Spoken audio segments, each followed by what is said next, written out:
Guess we got flagged or something. Probably. Well, let's do something here. All right. You want to put a post on the page telling everybody go to Almost Human? Guess we got flagged or something. I don't know. Hold on. We're live now. On Almost Human.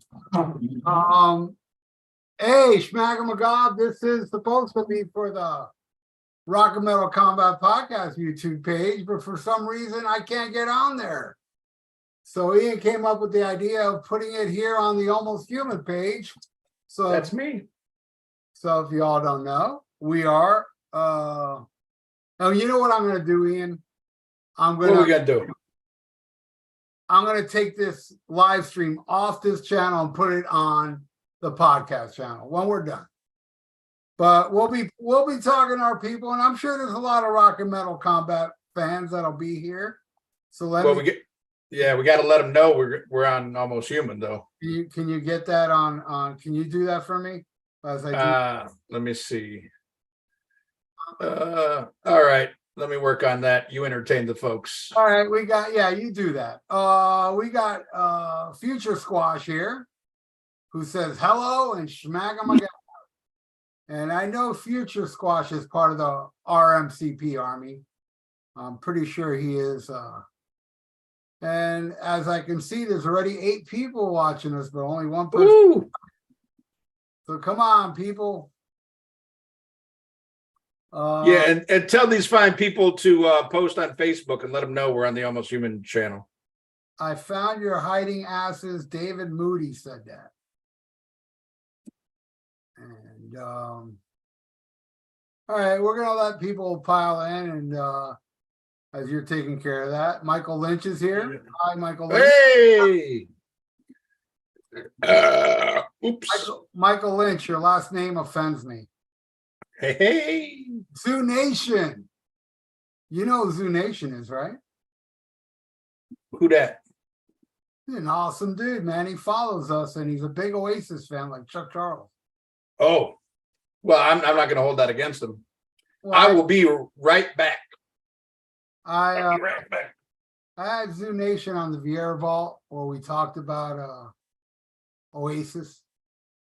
That was pre-Chuck Charles. I didn't know Chuck Charles back then. Years ago. Look, it's Mark Daly. Oh, and Jimmy Schwartz is here. Mark Daly says, hello, I had a question. Is that Sammy Hagar death shirt available for sale? You love Sammy Hagar. You wouldn't want that. Who are you kidding? Hey, Waylon Latimer. What's up, Ralph? Happy Black Sabbath Sunday. Dude, I've been so busy, but either tonight after this podcast or tomorrow, I promise, I'm doing your donations, and they will be up either next Friday. I know one of them Sabbath, so it'll definitely be on Sunday. It should be, next Sunday will be your Black Sabbath one. And I think it was Megadeth versus Metallica is going to be on either Friday or Saturday before that. Just giving you a heads up, man. I've been busy, but I got it going. What do we got here? And happy Sunday to you, Waylon. And let's talk about cool bands tonight. And if you want to hang out, we can. Because you like garbage. All right. Yeah, I love the new little album too, Zoo Nation. Hey, look, Vincent Longo here. What's up, podcast gangs? My fave Nova album is Still Chasing Yesterday. Mine too, dude. King Diamond rules. I have to agree with that. Don't you, Ian? Yes. Are you done, Ian? I think so. Let me make sure I let the people know to get their ass over to your page. All right, you do that as I give my Ted Nugent review. I saw Ted Nugent on Friday. Mark Daly said, how was Ted Nugent? Ted Nugent last Friday was probably the best time I've ever seen Ted Nugent. It was unbelievable. And he only He only played songs from the first album to State of Shock. He didn't do nothing after State of Shock. It was all classic stuff. Stormtrooper, Motor City, Madman, Madhouse, Paralyzed, Need You Bad, Bottles and Good Friends in a Bottle of Wine. Of course, Stranglehold, Cat Scratch Fever, Free for All, Dog Eat Dog. It was awesome. It was an amazing show. Well, if he didn't do no damn Yankees, I ain't going. No,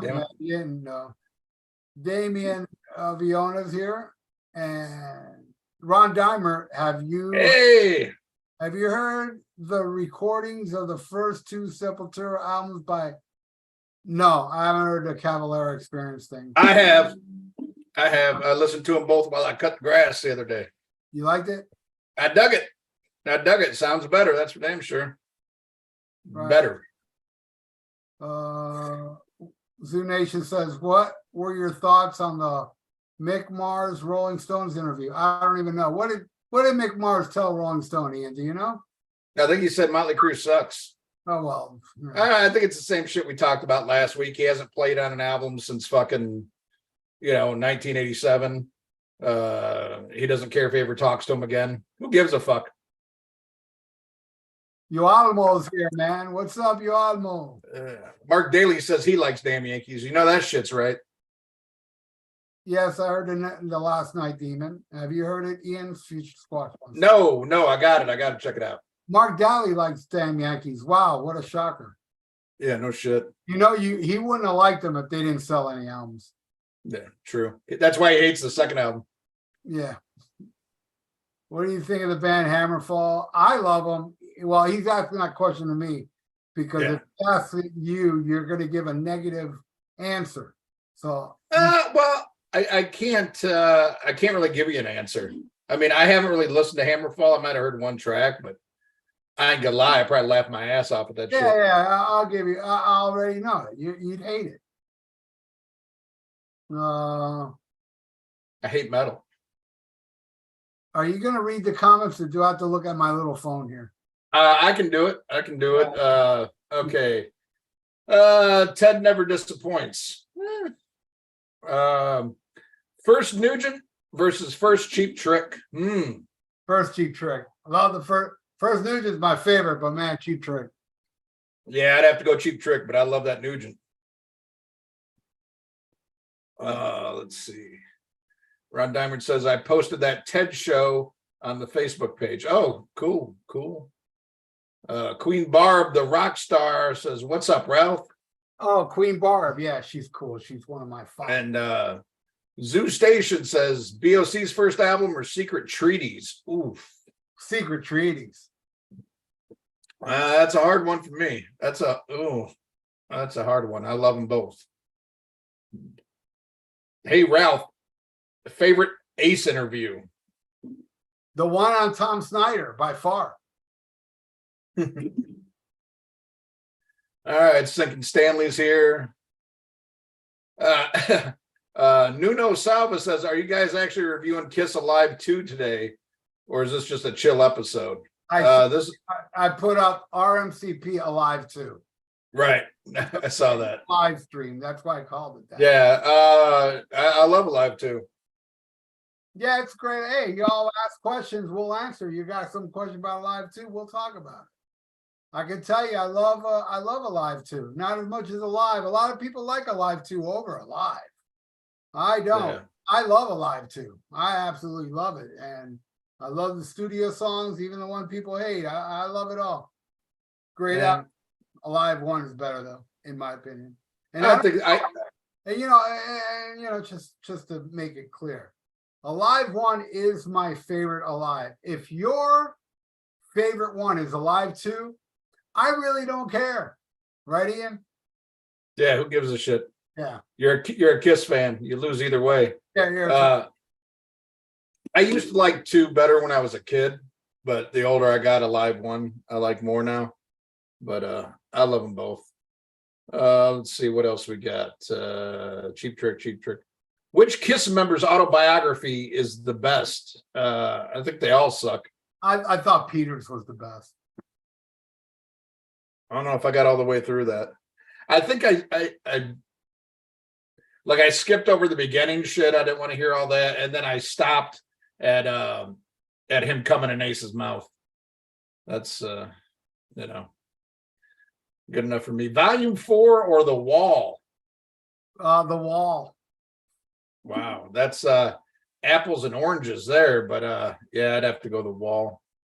To me, The Wall is the greatest album of all time. I mean, let's see. 100 Hooker says he's a Trout player. And Nuno Salva says, oh, sorry, got confused.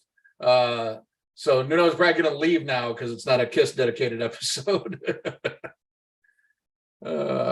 Shit. I don't think Peter Chris played on Dirty Living. Yeah, there are rumors that say that too. You know, because a lot of people say, oh, he didn't play on Dynasty except Dirty Living. Then there's people that say he didn't, but come on. I mean, he didn't play drums on his solo album. I mean, it's not unbelievable that somebody played drums on Dirty Living. But if somebody did play drums on Dirty Living, I don't think it was Anton Fig. It could have been Alan Schwartzberg. Yeah. Dirt Mets wants to know Superman 2, Richard Donner cut or the original version? Fuck them both. I still have to watch the Donner cut, believe it or not. I'm sure it's better though. That being said, though, for the longest time until Dark Knight, I think Superman 2 was the best superhero movie ever made. Let's see, rank side 4 of Alive 2. Like best of word. What? Let's see. Any Way You Want It, Rocket Man, or Rocket Ride. All American Man, I give a 9.5. Larger Than Life, I give a 9.5. Rocket Ride, I give a 10. Rockin' in the USA, I'd give a 4. And Any Way You Want It, I'd give a 3.5. I don't know. Shittiest would be Rockin' in the USA. Best would be Larger Than Life. All American Man 2. Rocket Ride 3, and what's left? Anyway. Yeah, Any Way You Want It 4. There you go. I did that all fucked up. Best Ace album from the last few years. None of them. They've all been horrible. I don't think I've liked a Ace album since Trouble Walking. And even that. I like them all except Anomaly and Second Sighting. Ralph says that they ain't too bad. I like them all except for 2. Anomaly and Second Sighting are garbage. Sinkin Stanley says Alive 2 rules, but Alive 1 is better. And Paul Stanley says you're an asshole. Nice background, Ian. A little slow tonight, isn't it? Hell yeah, Vincent Longo. Hell yeah. Eric Swain is here. It says rock on from New Zealand. I just watched an incredible movie from New Zealand last night. Have you ever seen Deathgasm? No. Oh, you gotta watch it. I watched it like a few years ago, but like in the background, I was doing other shit, and I was like, I rewatched it again last night. Fucking loved it. If you're a metalhead, you gotta watch it. It's a horror comedy about metalheads and shit. It's fucking killer. Okay. Sinkin Stanley says, I love Alive 3 too. Wow. That shit sucks. Yeah. Alive 3 is terrible. Dan the Man, I'm going to see ZZ Top and Leonard Skinner in August, but unfortunately, it won't be the same without Gary Roston or Dusty Hill. I bet you ZZ Top will be better, though. You know, I don't know. Well, it depends on the set list. It depends on the set list. I'm going to say something that's not popular, but I'm telling you, I'm a veteran of ZZ Top. The first time I saw him was the El Loco tour.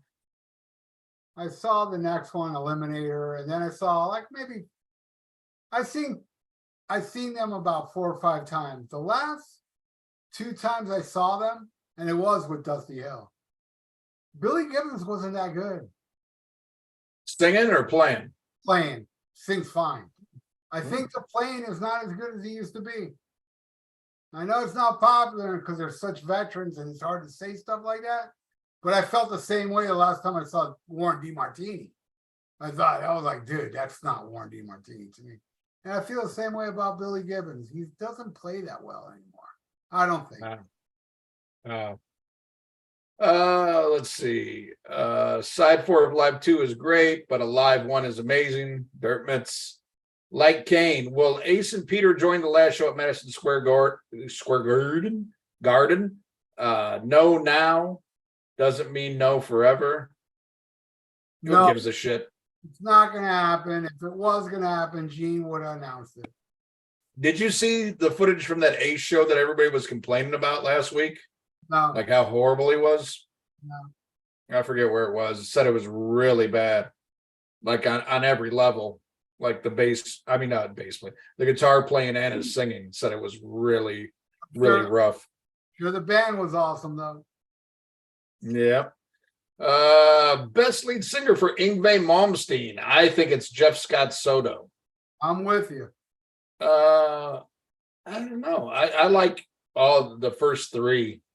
I'm kind of partial to, was it Mark Bolas or Bolus? Mark Bowles. Mark Bowles. I like old bowls of soup because Trilogy was my first album. Then again, I really like fucking Wigwam. Jolene Turner. I like that album. Did you know what Mark Bowles did after? Isn't he a girl now? No. He didn't transition. He became the bass player for Dokken. No shit. And he could still sing. I saw Mark Bowles maybe like 10 years ago. Was it like a Dio thing? It was Mark Bowles. Wait, was Mark Bowles at the show that I saw, the hologram? I know that was Ripper, and I'm not sure if Mark Bowles was there, but I did see him at the Culture like 10 years ago. Guy is great, man. He still sings amazing. And he got an amazing wig, too. Best song on Operation Mindcrime. Ooh. Probably Spread the Disease. Ooh, that's a good one. I wouldn't even know where to I go love there. The Mission too, man. The Mission Spread the Disease is probably tied for me. But I love that whole album. That album's so good. Yeah, that's, and I know it sounds cliche. I might have to go with Eyes of Stranger. I love it. You know, it's just, I know it's the single and stuff, but it's a perfect fucking song. Will Queen Tube make an appearance? I would love that. That would be great for the algorithm. Yeah. Nuno says he's still here, even though we're not talking exclusively about, oh my God. Steve Monday. I'm a proud father. My middle son just started to get into records and buying them, and he went to the record store today. I have worn off on him finally. Nice, good. What did he buy? Was it good or was it shit? Ralph, you prefer the Wall movie version or the album? Oh man, that's a great question because the movie is so good. But well, I gotta go with the album. But I love that, and I love what they added. You know, what's the name of that song where they had the animation in the wall? It was, they cut it off the wall because it was what shall we do now? Is that the name of it? Yeah, we that should have made the album. Take fucking Bring the Boys Back Home off and put that shit on. I agree. How the fuck Tigers Run Free? I love that song. See, I think that song sucks. I love it. I think that sucks, and I think whatever the last song I said sucks. But fucking What Shall We Do Now fucking kicks ass. Love it. So good. It's that it was just time restraint. And Bring the Boys Home Now is a very I've heard Roger Waters say it's the most pivotal part of the album. Whatever. Rocket Ride Rips says Kiss Universe. I bet you think every Kiss song. I bet you like Two Sides of the Coin.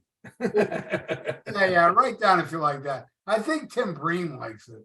If your name is Kiss Universe, you probably like that song. That's man, that's the biggest ace nut swinger, and I cannot defend. I can't defend anything on that on Mass. I think all three songs are weak.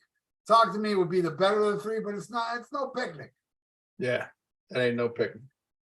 Dirtmouth says best Kiss possible box set would be Alive because they have endless material to make it amazing. So many shows recorded. Yeah, and you can hear all those shows if you go see Kiss now. So there you go. Ace says his next record's going to be his best since 1978, and even Nuno put LOL. Yeah, you're right. Here's somebody that's knows what they're talking about. If You Want Blood is better than Alive too. Hell yeah. Yeah, not better than Alive One though. No. Greatest Paul Stanley song of all time. Detroit Rock City. I would go with I Stole Your Love. Metallica Cliff 'Em All versus Pantera 3 Vulgar Videos. Pantera. Yeah, that's kind of unfair because the 3 Vulgar Videos is all of them. But I think every single one of those Pantera videos beats Cliff 'Em All. And I love Cliff 'Em All, but the Pantera videos. Last time not Cliff 'Em All. Right. Probably the last time Metallica played thrash and meant it. Yeah, I watched Pantera video like 4 or 5 months ago. Love it. Thoughts on the current Vince Neil drama, Ralph? What's the current Vince Neil drama? I don't know if it's what this guy's talking about, but Vince Neil's been quoted as saying that they are the first to bring the satanic image. That's funny. Sabbath, Bloody Sabbath, 1973. But I guess I don't know. I've heard him been quoted by that, but you gotta forgive Vince. He's not all there. He's part of Motley Crue. They're all retarded. Hannah Montana is asking you, Ralph, what are your thoughts on ZZ Top Post Eliminator? I don't like it. I don't even like Eliminator. I like Under Pressure. That's it. Let's see. Reminder. Oh yeah, the wife hit me up. Hey, you fuckers, like this video, and make sure you go to the Rock and Metal Combat page and subscribe and hit the notification bell. We had those technical difficulties, so the stream is on the Almost Human page. I mean, it's all good. It's all in the family, but yet we are trying to build the Rock and Metal page. The live stream is here, but once this live stream's over, I'm putting it on private, and I'm going to take it and put it over to the Rock and Metal thing. So it's going to be there forever, and here it's only going to be while we're live. Yeah, we did get I think over 100 new subscribers during our last live stream on the page. Yeah, no, it's been doing that.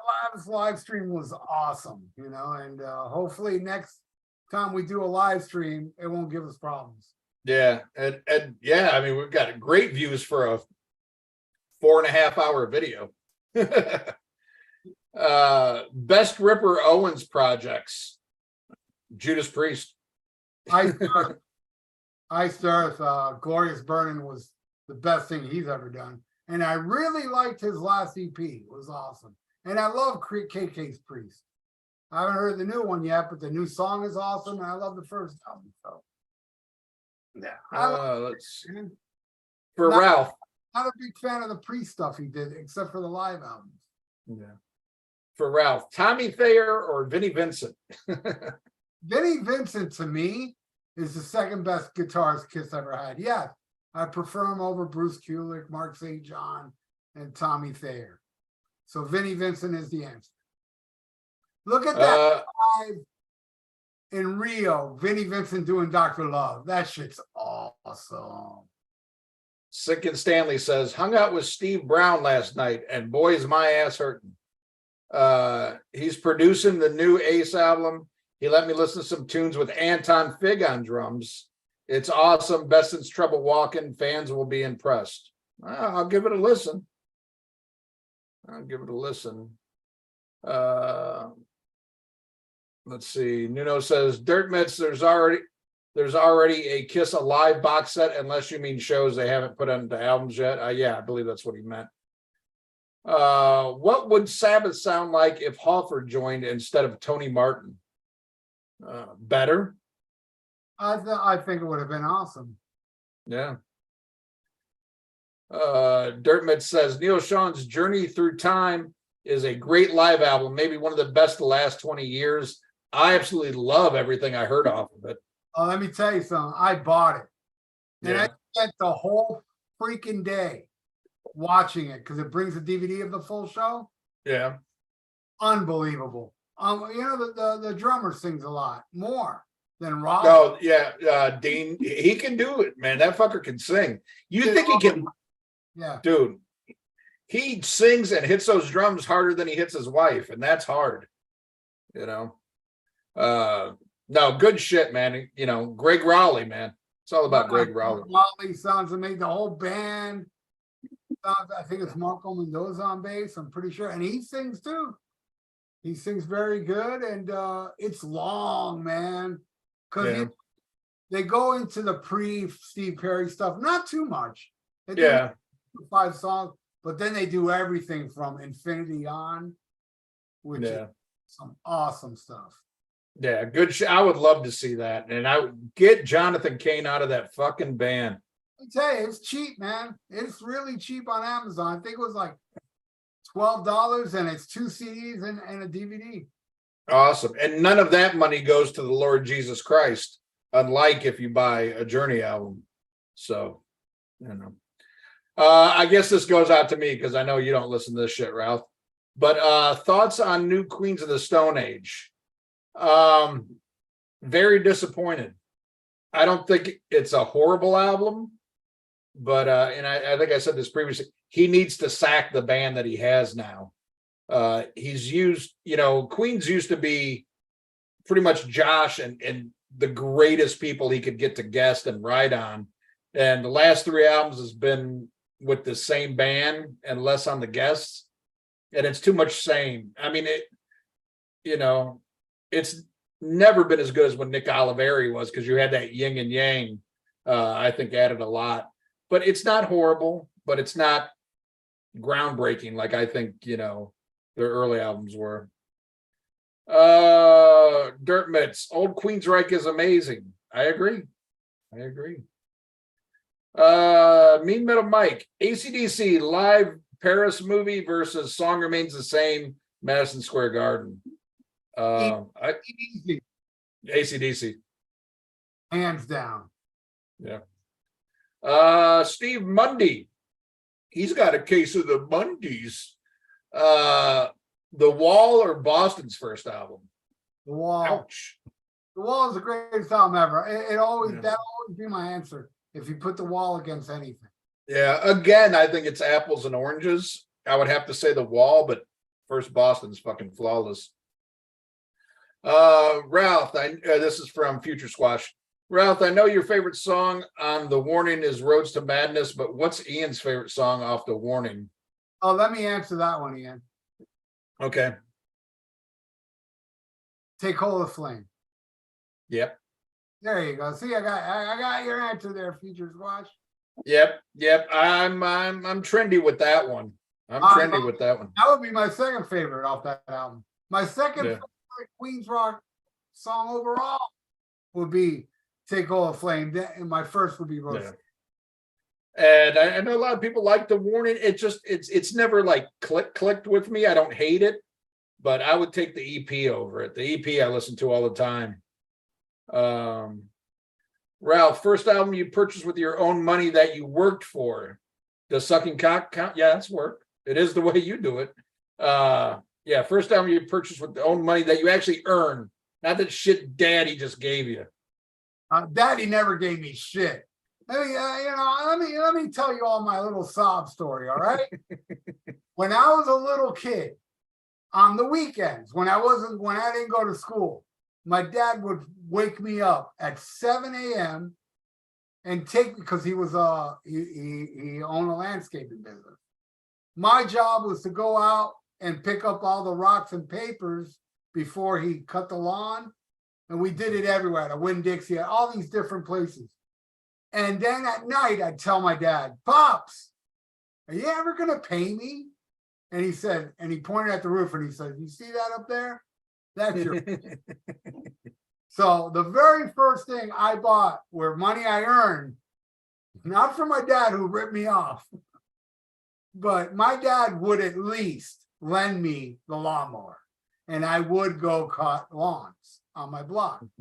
And I remember vividly the first album I ever purchased with money that I earned was Kansas Left Overture. And that was after I saw the movie Heroes with Henry Winkler and Sally Field. Yeah, no, I know that movie. Yeah, I watched it in the theater, and the movie ends with Carry On My Wayward Son. And that was the first time I ever heard that song. And I saw, in the credits, Kansas. And right there was a strip mall with the theater. And I went in there and bought Left Overture right after that movie. And yeah, that was the very first thing I ever purchased with my own money. Nice. Vincent Longo, favorite Pacino movie outside of The Godfather and Scarface?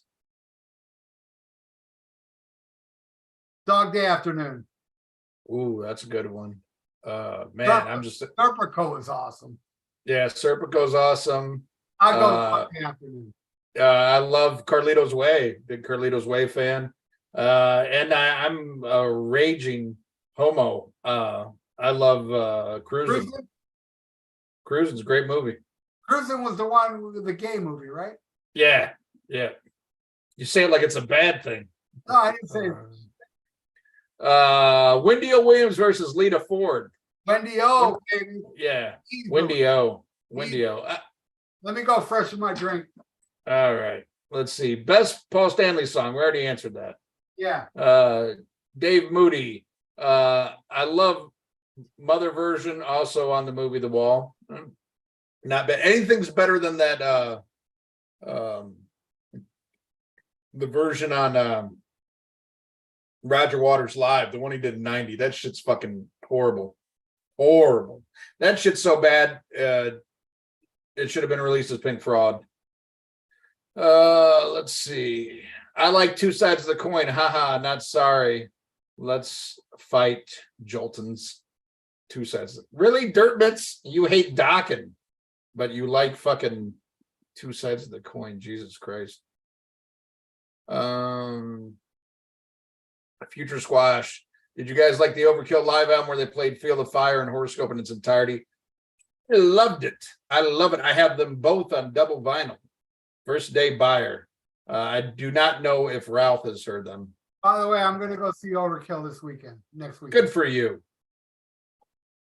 I saw the set list. They did, unfortunately, they're doing this awesome tour with Heathen and Exhorder. Who else? I think, Exhorder. yeah, Exhorder. Yeah, they're not coming here though. God damn it. But the set list, I was like, yeah, the set list was a little but I mean, it's still going to be fucking awesome. Ralph, did you listen to the live album? They did live from Oberhausen. I have the 2 double vinyls. I've got the Blu-ray. I got all that shit. I have the Blu-ray. I don't have the vinyl. Yeah, I liked it. Yeah, it's good. All right. Dr. Smith X says rock and roll. Queen Barb, the rock star, best Gene Simmons song. Young and Wasted.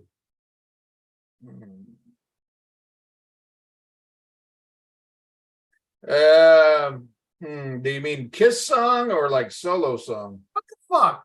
He's done a solo song better than any song he did in Kiss. Give me a break. No. Let's see. What? Radioactive? Best Gene song. I don't know, man. Living in Sin at the Holiday Inn? Tunnel of Love? Yeah, shit's all horrible. I don't know. Sorry, I don't have an answer right now. I'd have to go through a list of Gene songs. It's probably something off of Hotter Than Hell, though. That would be Parasite. Yeah. How do you go against that? If Kiss put Sword in the Stone on Crazy Nights, would it be a decent album or would it still suck? That's from Mark Daly. Yes, it would still suck because that Sword and Stone sucks. It should have been called Sword Down the Throat. See, that's where you're wrong. Kind of. You know, the sword in the throat part, you're right, but I love Sword in the Stone. Fucking awesome track. Why he let that go, I'll never know. TJ James, If You Want Blood is underrated, one of the greatest of all time. I agree. I bought that in a time when I wasn't big on live albums and loved it right away. And it's funny. I remember being a little kid, and the first time I heard a band live, I didn't like it because it didn't sound just like the record. I remember being really pissed watching Hall & Oates when they were redoing the Statue of Liberty. They did a concert for the Statue of Liberty to raise money. And I was all mad because it didn't sound like the record. And then I got this Prince VHS and it didn't sound just like the record. I'm like, I don't like this shit. And then I got hair in my balls and I was like, live records rule. Yeah, you know, the thing is, Ian, MTV ruined live records. Because when I was a kid, live records was the shit to get. Whoever would release a live record, you go get it, because live records, other than not even studio albums, don't do this. Even though there's nothing like kicking back, looking at a studio album. But live records, kicking back and listening to a live record pre-MTV and looking at the album cover and all the pictures and stuff, you make up in your own mind what this show is like. And then when MTV came, they showed you live concerts and they ruined it. On. Yes. Mark Hewlett says, where does Kiss Alive rank all time for live albums? Oh, it's up there. It's in my top 5. Yeah, I wouldn't put it up that high, but I love it, you know. I just think there's a lot better, but it's a good one. I think there's 4 better. Future Squash wants to know best Dimebag solo. I'd have to go with Floods. Yeah, I said Floods. Okay, Mean Metal Mike, not Nice Metal Mike, the mean motherfucker. Bang Bang You versus Fletcher Memorial Home. I never heard of Fletcher Memorial Home, but I'm going with that one. Really? You really? Yeah, but Fletcher Memorial Home is horrible. It's on the final cut. And I like the final cut, but that song is... That song? Yeah. I do like that song. Yeah, I know now. Fletcher Memorial Home for blah, blah, blah. Oh, it's fucking... It's horrible. I love it. It's horrible. But yeah, it's probably better than Bang Bang You. This is for Ralph from Calvin Johnson.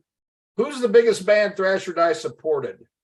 Supporting Deicide and Napalm Death is pretty cool. Obituary, Wasp, Overkill, geez, Misfits. We opened for a lot of killer bands. Absu. I don't know. Those will probably be the biggest bands that I opened for. Yeah. Eddie and the Boozers opened up for a puppet show. And I mean, it wasn't the Muppets, but I mean, they were talented. I heard Eddie and the Boozers did not complain that the puppet show was on the marquee above you guys. Yeah, no, we're very humble. Yeah, we're very humble. You got to be when you use backing tracks. Thoughts on Toto's Chicken Foot cover album? What? Yeah, I have no idea. But I did see somebody posted like, oh my God, are you going to talk about something about an interview with Steve Lukather? And I don't know if that's what it's about. Well, he did an interview recently where he was complaining about, how, he ain't making money now like he used to. But he did cut a deal with Spotify where he makes a lot of money, more than other people make, because he did some deal when it first started or something like that. But yeah, he was bitching about how, I mean, rock is dead, dude. Yeah. I mean, all right, you have all these fucking bands out there busting their ass. Right. You ain't got enough money for Phone's blowing that. up. What happened? My phone's blowing up. Seeing who it is now. All right. Well, Cubs ball 92. I should know. That's my son. My son said that. Shit. Hey, Tyler. Love you. Let's see. Samuel Wetz, the flowing Wadzilla hair. Isn't it luxurious? Now it's in my mouth. he's probably the VIP of all RMC Army. Wouldn't you agree? Samuel Wetz? Right. Yeah. He's the biggest star of the RMC Army, I would say. Yeah. He's never left the page. He's a good dude. He's been there since 2014 and he's never logged off of Facebook. Let's see. Me and Metal Bin did a live stream yesterday with Metalomania. That was Mean Metal Mike. I don't mean Meanomania. Do you know what that is? Nope. But I know Metal Ben, and he's awesome, and everybody should subscribe to his channel. And one day I'm gonna do something with him. Nice. We're Guy Metal Man. You guys are the best. I like this guy. He knows what he's talking about. Dirt Mitts. What does Ian think of Voivod? I love the 5 or 6 and the latest one, but Runner is my favorite. I dig Voivod. A band I need to delve into more. What I like about them is how different their catalog is. I respect it. They got a lot of different shit. I mean, you listen to those first couple ones, and then you listen to like Angel Rat or shit they did in the 90s. But I dig them and I respect them a lot. They're always true to themselves, and I never see them chasing trends. I just see them exploring shit for just exploring, and I respect that shit. Dig them. I saw them live when they had Newstead with them at Ozfest, and great show. And the last boy, 2 days, I put up a video talking about the whole Voivod discography with Will Care of Death Angel. And they're very entertaining shows. I just put them up. They were up yesterday and the day before. And you know what I did, Ian? What's that? All right. The first Voivod, talk about Voivod with discography, Will Carroll. Yeah. All right. Didn't do bad, but it could have done better. So what did I do on part 2? Voivod. Oh, I saw that. You changed the title. Voivod part 2 with Kiss, the Elder, and Overkill. That got over twice the views. Yep. My little theory worked, man. You do fake titles and they come rolling in. Oh, no, we did talk about Kiss and after. Okay. Mean Metal Mike. Boy, he ain't letting Boston go. This motherfucker. What are you, from Boston? You a masshole? Are you a racist? Yeah. You hate me because I'm Black Irish? Boston's debut versus Queen's debut album. I've never heard Queen's debut album all the way through, but I'm going to take Boston. Yeah, I love the first Queen album that just turned 50 years old, but I go Boston. Nuno, yeah. Well, the new Queen album would have been 50 years old, but it died of AIDS. A guy from Boston told me that joke. They're racist and homophobes. Yeah. Not the band, the city. Nuno, yeah, Jonathan Cain sucks. I agree. Me Metal Mike, he's one of these versus motherfuckers. I love you, but La Via Strangigato, or however the fuck you say that, versus Sign of the Southern Cross. Ouch. Oh man, my favorite Rush song against not my favorite Black Sabbath song, and I'm gonna go with Black Sabbath. I'm gonna go Rush. Samuel Wett says he digs the new Queens of the Stone Age. He says, Ian, you dumb fat fuck. But that's just me. From the Dungeon Podcast, the lead singer just survived cancer. Yeah, I mean, I get it, and I hear it's good lyrically.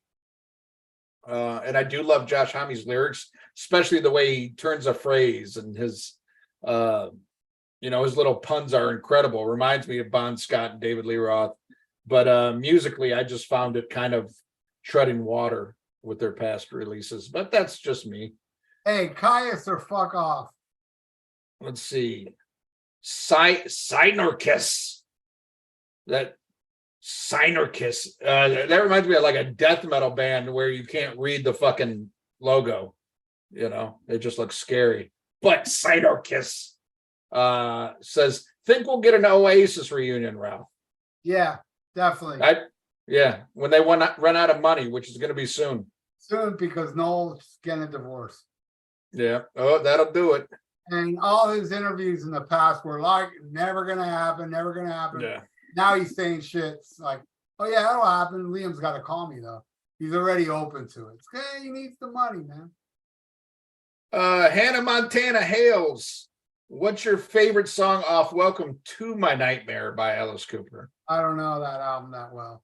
I thought that. Yeah, it's a shit album. There was something on it I liked, but I can't think of the name, and I'm not going to take the time to look it up right now. Or some shit. Oh yeah, I like Bite Your Face Off. I like that song. God damn me, Metal Mike. Here we go again. The Wall versus, or no, I'm sorry, I skipped one. This is an interesting one. From the Dungeon Podcast, which I need to, are you familiar with From the Dungeon Podcast? Oh, but it sounds like a really cool podcast. Yeah, but they're asking Kiss questions, so how good can they be? If you're trapped on a desert island, what would be the 4 Kiss albums you would bring with you? Well, I'm going to count double albums as one album, so fuck you. So it'd be double platinum, Kiss Alive, Dress to Kill, and Hotter Than Hell. They'll be my no, Rock and Roll Over. Okay, I would bring Hotter Than Hell, Dress to Kill, Love Gun, and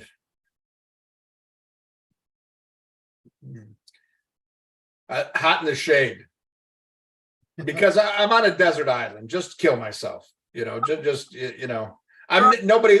gonna ever look for me, just listen to that, and it's basically a double album, shit ton of songs, and it'll be enough to just start eating sand and just say fuck it, just let's get it over with.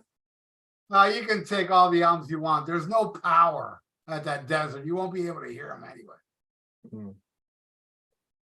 All interesting points.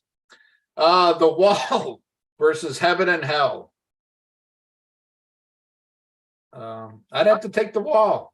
Yeah, if you bring up The Wall against anything, you already know my answer, so I don't have to answer these questions.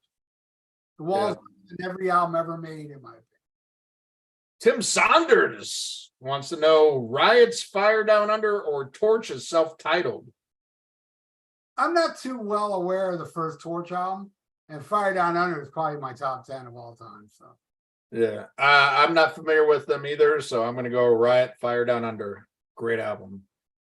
Let's see. 100 Hooker says, Mean Metal Mike, I saw Halford sing with Sabbath when they opened for Ozzy on the first farewell tour. Killed it. Oh, wish I would have been there. This is funny. Fucking Mark Daly. Does your wife know that it's all an act? That there's really a guy you go to the gym with, and that's where your heart belongs. Best Gene Simmons acting role. I think it's his appearance on The Hitchhiker, which is funny because my wife and I are currently watching The Hitchhiker. We've gone all the way through. She didn't know about it. I grew up with it on HBO, and we just finished season 4. And yeah, I definitely wouldn't pick The Hitchhiker. It's a funny appearance. I would say acting wise, Trick or Treat. I love Runaway. I love Wanted Dead or Alive. Yeah, I've seen him in Red Surf. But I think he really did good on Trick or Treat. I know it's a small part, but I liked what he did with it. I thought he played a terrorist perfectly in Wanted Dead or Alive. Oscar nominated, Oscar winning role, if you ask me. I think he was amazing in Wanted Dead or Alive. That's my pick. And yeah, the Hitcher was good. That's a great episode. Mr. Big, right? Wasn't that his name? Yeah. Prices not too high or some shit. Yeah, where everybody, Michael DeBars is in it, and you got to pronounce that right, or Pamela gets pissed off. Sandra Bernhardt. Yeah. It's a great. That's a great episode, man. I thought that was. And I told her the funny thing is, I watched that shit religiously as a kid on HBO. That's the only episode that I remembered. And I know I've seen them all. At least when it was on HBO, the last 2 seasons, I went to USA, and I'm about ready to watch those. But I think it's gonna have no tits or ass. And what's the Hitchhiker without tits and ass and blood? Let's see. Samuel Wetz. Ian, have you listened to the latest Ruby the Hatchet album? Fear is a Cruel Master. I haven't. I have not listened to it yet. I need to get on that. Let's see. What do we got here? I just fucked up. Holy cow, we got some questions. Holy fucking shit. Old School Living. Dr. X. Scribble says, and Wayne Capone put shit in fucking Japanese. You kamikaze motherfucker. Dave Moody. Ralph, love the shirt, Ralph. I listened to the album today, and Fly By Night. By Tour and the Snow Dog is so good. I agree. Thoughts on new wave of traditional heavy metal band Haunt? I believe Ralph likes them or likes what he's heard. Love them. What he's heard from them. Yeah, I love Haunt too. Good shit. I love the whole movement. But it just goes with Rock is Dead. This whole new wave of British new wave of traditional metal movement going on now, I really love, because it's the music I grew up on.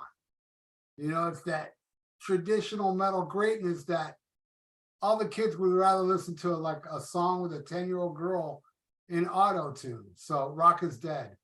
But new wave of traditional metal rules. I love it. I love Traveler.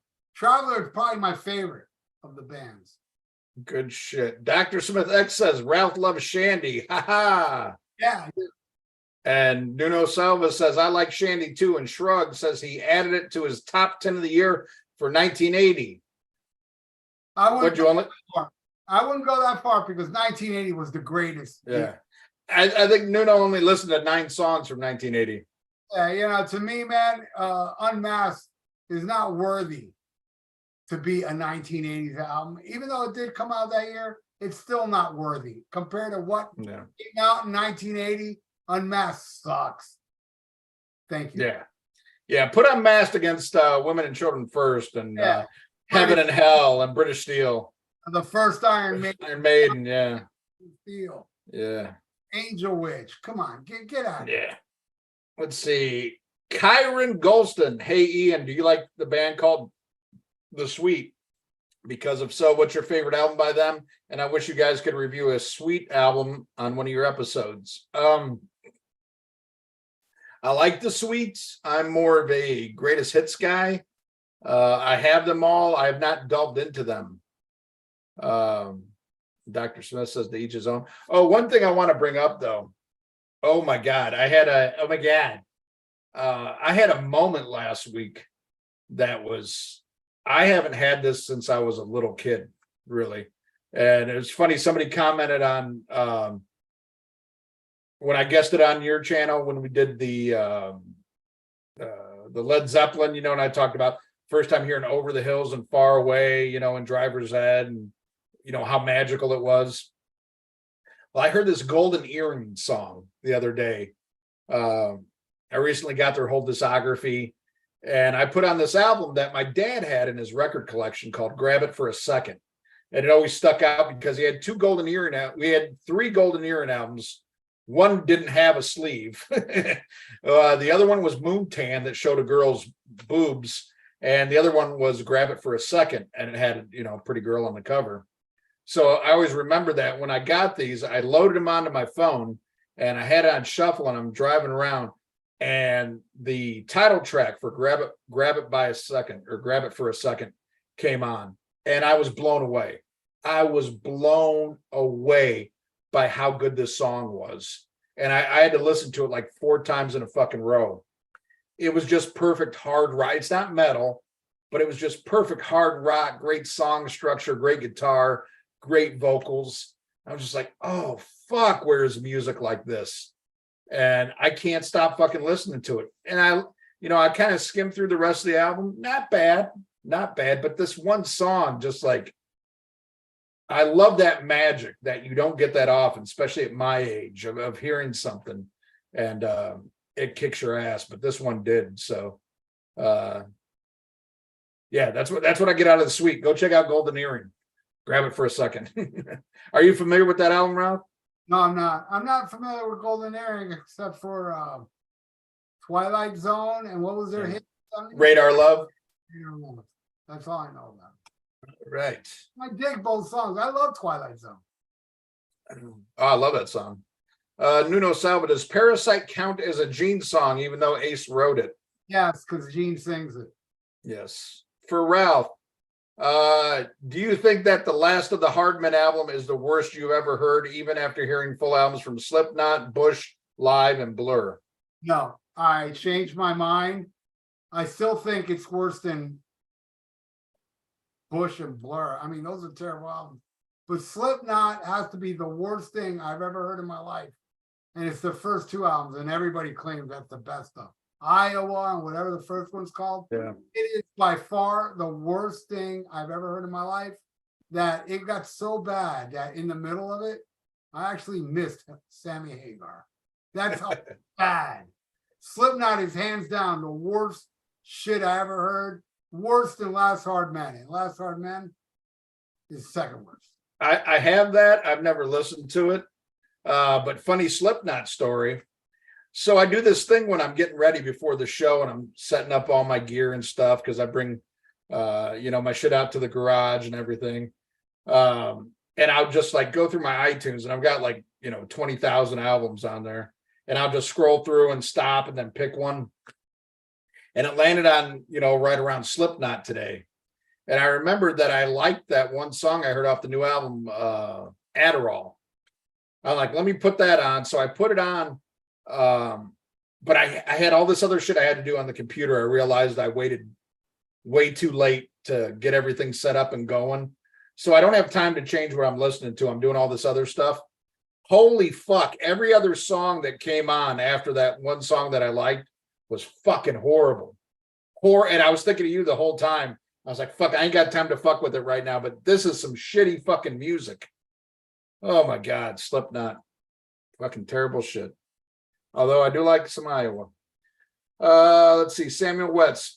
Would you guys ever do a review on the band Clutch? I know Ian's a big fan. I know Ralph likes several songs of theirs after doing a reaction video to the song A Quick Death in Texas. Sure. And I really like that song, A Quick Death in Texas. Cool video, great song. I do a Clutch album review, yeah. All right. Kyron Golston, Ralph, do you think the Osbourne reality show ruined Ozzy's legacy? Now I'm going to go into a rant. Okay. Okay. Hey, take your time. I got to pee. Go pee while I got a rant now. Legacy. Give me a break. Nobody in the history of music all right, I'll probably give you Quiet Riot. That's probably the only one that ruined their legacy because of Kevin's mouth. But look at Kiss. Kiss replaced Ace and Peter with 2 imposters.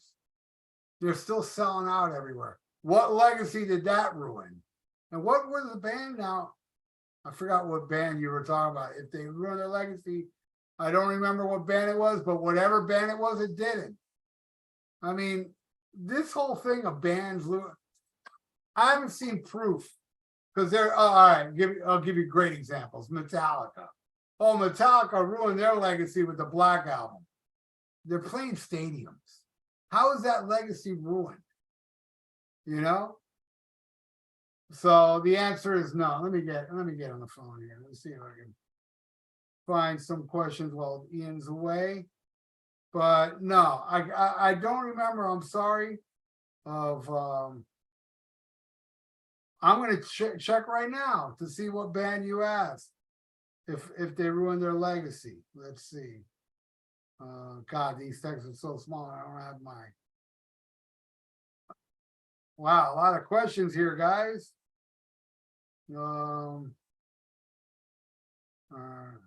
I can't. I'm sorry.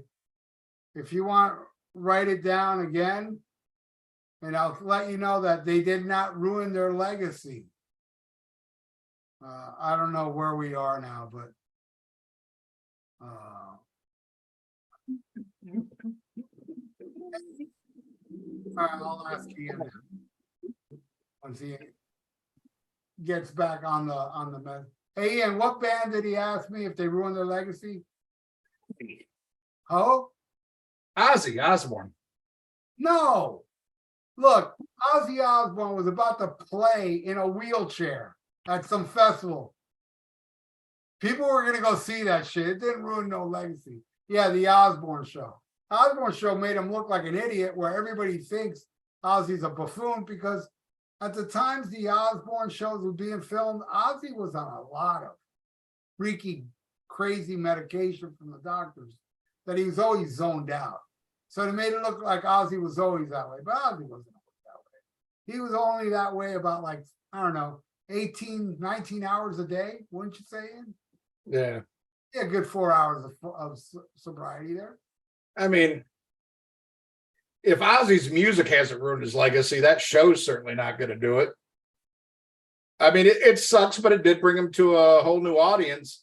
I mean, Sharon's smart. I mean, she's done a lot of shit that, you know, has kept them wealthy and kept them in the public eye. She's definitely kept him alive, but that's about it. He's been on life support for about 40 years now. But, all right, Ralph, what do you think of the Ozzy Osbourne new song, Patient Number 9? I hated it. Yeah. It had one good song on it with Iommi. Yeah. And that would put it above Ordinary Man, but I still think it was a shitty album. Have you heard the band Love Bites from Japan? Some of the best metal, 2 lead guitarist, all female. They rival some of the thrash greats. Drummer is killer. That's from Where Guy Metalman. Nope. Never heard of them. Sounds like I'd like to listen to that. Mean Metal Mike, favorite AC/DC live bootleg? I don't know where it's from, but I have a bootleg. They're playing kind of, it's very early in the career where they do Soul Stripper. I don't know. I think it's in Australia somewhere. Yeah. It's before they went to England. You know, it's when they were still like an Australia-based band. And it's like a radio record. I mean, it sounds so good. I would say that's my favorite. And then my second favorite, I don't know, it was in Maryland on the Highway to Hell tour. And my bootleg's called Living in the Hell. It's actually a bootleg company.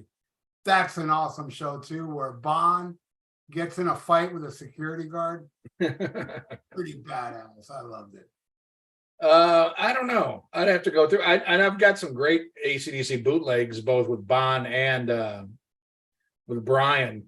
But I haven't listened to him enough to know him by name. Got a real good one from I know I've sent you a couple. I've got a good one from fucking Fly on the Wall tour. Yeah, you said Actually. Let's see here. Corey Robertson, your thoughts on the Ramones album Halfway to Sanity? I personally think it was their best album from the 80s. I'd have to agree. I would have to agree. It's not a bad one. I don't go to a lot of 80s Ramones. I pretty much stick with the 70s. I know them all, don't mind them. I'm actually in the minority. I love Brain Drain. Yeah, But that was my first Ramones, so maybe it's all nostalgia, but I mean that shit still comes up on my phone randomly, and there's songs I love on that. Not a big fan of the production, but I like it. Last one with Dee Dee. It's got some good tunes. I like Zero Zero, UFO, Pet Cemetery. I like. Yeah, I Want to Live. I like that one. Yeah, it's got. Punishment Fits the Crime. I like that one. And I even like the cover of Palisades Park. Mambo Sorrow, I thought was amazing. Ace Kick says, I think MTV was good and bad. I agree. MTV was awesome till 1985. Then it sucked. Dave Moody. I know we'll disagree on this one because we talked about this before. First live rush, All the World's a Stage or Exit Stage Left. I know you're an Exit Stage Left guy, and I'm an All the World's a Stage guy. There you go. My question is for Ralph. Says, "Fuck you, Ian." Do you prefer the Sweets Water's Edge or Identity Crisis? Is his name Fuck You, Ian? No, he said my question's for Ralph, and then he says, "Fuck you, Ian." I'm kidding. I made that up. The Sweet. Do you prefer Water's Edge or Identity Crisis? I don't know Water's Edge that much. I do like Identity Crisis, so I guess I'd go with that. Gary McFarland asked, Deep Purple, Burn or Highway Star? For me, it's Burn. I think Burn is the greatest Deep Purple song, period. And I'm a top two guy. My Deep Purple is Ian Gillan and Glover, but my favorite song is Burn. That's a tough one, and even though it's overplayed, I think I got to go with Highway Star. Ace Kicks, Blondie or Joan Jett and the Blackhearts? Blondie. Boy, that's a tough one. I've seen them both. I love them both. I've never seen Blondie. I've seen Joan Jett a bunch of times. She's great. Yeah. But Blondie's much better, much more diverse. Yeah. A lot of that, one way or another, stuff like that. Yeah. Hanging on the telephone. They do kind of go all over the place. Ugh, that's a tough one. Love them. Heart of Glass. Vincent Longo, Dawn of the Dead or the Evil Dead, the originals, of course. I gotta go with the Evil Dead. Sorry, I know it's blasphemous, but that Evil Dead, that's the shit right there. I'm gonna go with Dawn of the Dead, and I just want to note though that he says the originals, of course. I'm huge fans of both remakes. I know you didn't like the Evil Dead remake. I absolutely loved it. Hated it. Though I saw the last one in the theater, and I really did enjoy it. I saw it too, and I was kind of, First time I've been to the theater in fucking years, especially for a new movie. Normally, if I go to the theater, I'm going to some art house place seeing, fucking Alfred Hitchcock or some fucking Stanley Kubrick shit. When I went to go see this recent Evil Dead, my niece got free tickets for the premiere. Right. And before the movie started, a guy went up to the screen and started doing all the chants of the Book of the Dead and stuff. And there were zombies in the audience. Oh, that's awesome. And they were all standing up, and then there are people attacking them, throwing them out of the theater before the movie started. I thought it was so cool. And then when we left, they were all out there. So we all took pictures with the zombies. Very cool. I went, it's funny. I wanted to go to like this indie theater that's by us, where you can get beer and shit. And, it's just it's a cool, like they show all kinds of retro shit. And the wife wanted to go to this, fancy spancy yuppie theater. And we went there, but I mean, they got the, the reclining seats, and I picked the aisle, like the handicap aisle, so there's nobody around me, because I hate people in fucking movies nowadays, especially for new shit. if you go to see an old movie, people are respectful because they're there for the movie. But you go to something new, half the people are on their fucking phones or talking, yapping. Fuck that shit. I got a nice big ass TV at home. They don't do What's that. that? Like the moviegoers down here are very respectful. Everybody turns off their phones. Yeah. Yeah, down here. But it was. I gotta admit that the seat was comfy as fuck, man. I mean, it's like automatic. I'm reclined. But you know what? I wanted to fucking smoke. I mean, I did. You know, I smoked in the theater, but you know, I like being at home anymore. And for somebody who used to go to the theater all the time, I don't know what happened to me. I guess I just got old. Oh, theater sucks now. Movies suck now, dude. Yes. Oh, did you see the shit about the strike? No, I mean I know it's on, but okay. Well, you knew about the writers' strike that's been going on for months now. Well, now the actors have striked. That just happened the other day. So now ain't nothing going on. Like really big actors like Tom Cruise and shit. Anybody who's in SAG, the Screen Actors Guild. So if you're in the Actors Union, and it's pretty fucked up, like how far out this reaches, they cannot promote any new movies, anything coming out, all this shit, or they break the picket line. But you know, you got some big movies coming out, like the new Mission Impossible that just came out. You know, Oppenheimer's coming out.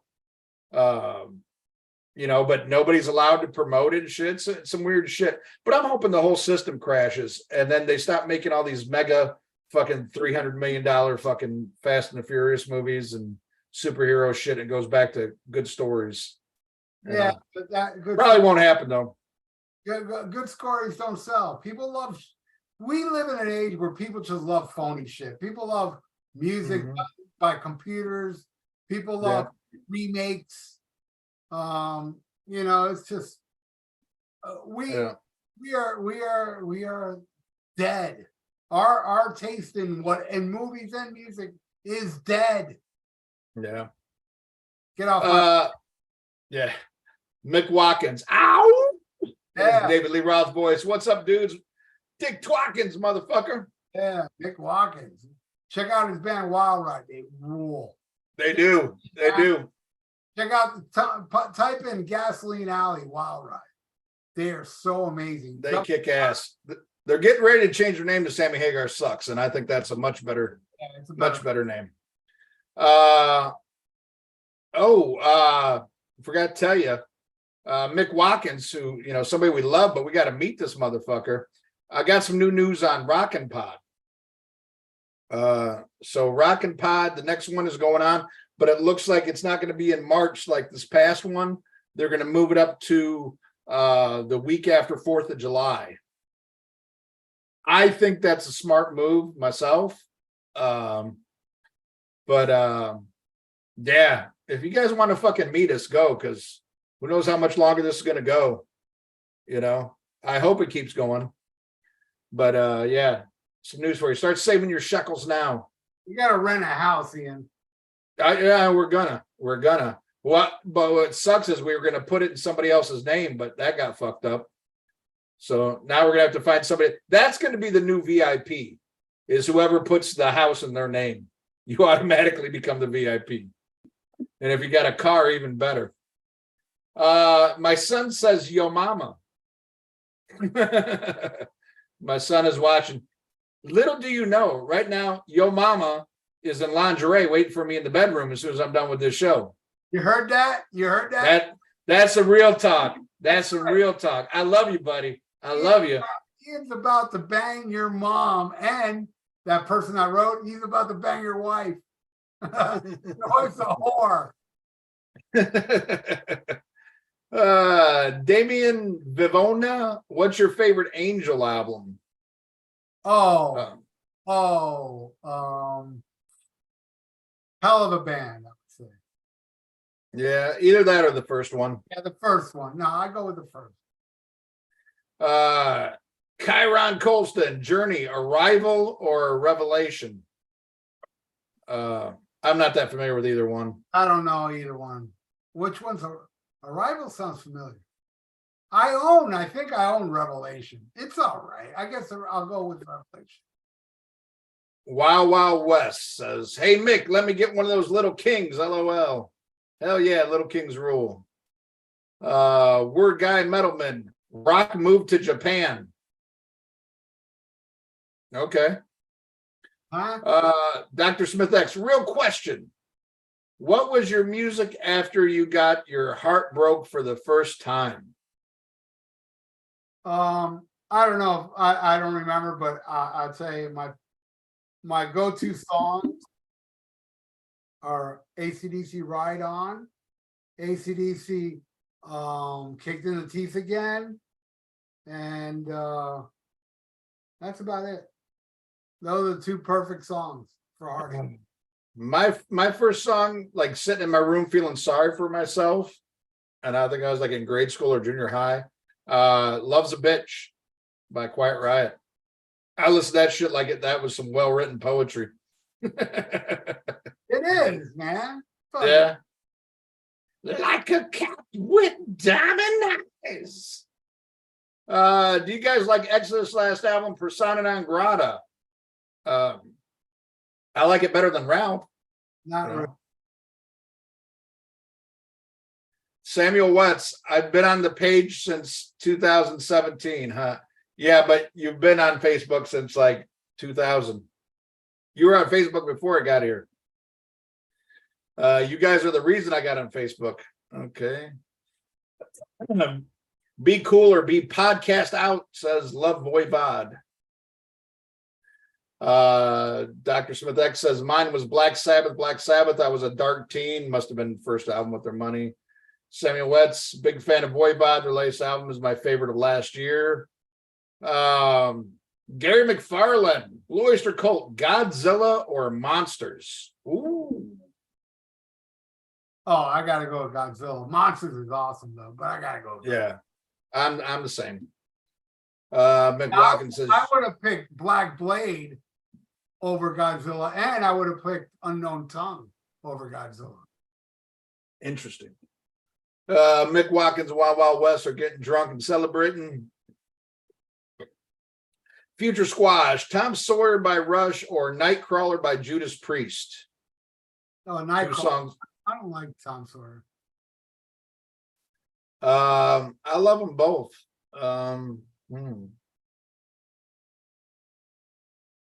Probably Priest, yeah. Jimmy James Schwartz, thoughts on the Kinks? Love them. Love them. Check out the live album, One for the Road. It's awesome. Yeah, good shit. Underrated. Most people just know, Lola and, hits and shit like that, but they got a lot of great shit. Do you think Iron Maiden will change up their set list when they tour next year? That's from Setho 43. Maybe a song or two, but other than that, I don't think so. Usually that's what they do. There might be a minor change. But what's going on with Bruce Dickinson, man? I think he's getting pissed they're making him play Somewhere in Time, because you saw that shit where he went up to Steve Harris and he put that hat on his head and pissed Steve Harris off. And now, as if Nico doesn't have enough problems just playing the fucking drums, he knocks a gong over on fucking Nico. I saw that clip today. I mean, did you see what Bruce Dickinson did before he hit the gong when he was in the front of the stage? He was doing these ridiculous, stupid, like I'm a mongoloid moves. Like I'm like, what the fuck's this guy doing, man? Dickinson is overrated. Maybe he's the reason that it took so long for him to play. This could be some ego shit because, he didn't write jack shit on Somewhere in Time, yet it's a fan favorite. And now they're doing all this stuff. And I don't know if you saw those early videos. He was constantly fucking up. It took him like 4 songs for him to get the lyrics right to Caught Somewhere in Time. And now he's doing all this weird shit. I wonder if there's some dissension going on in the Maiden ranks.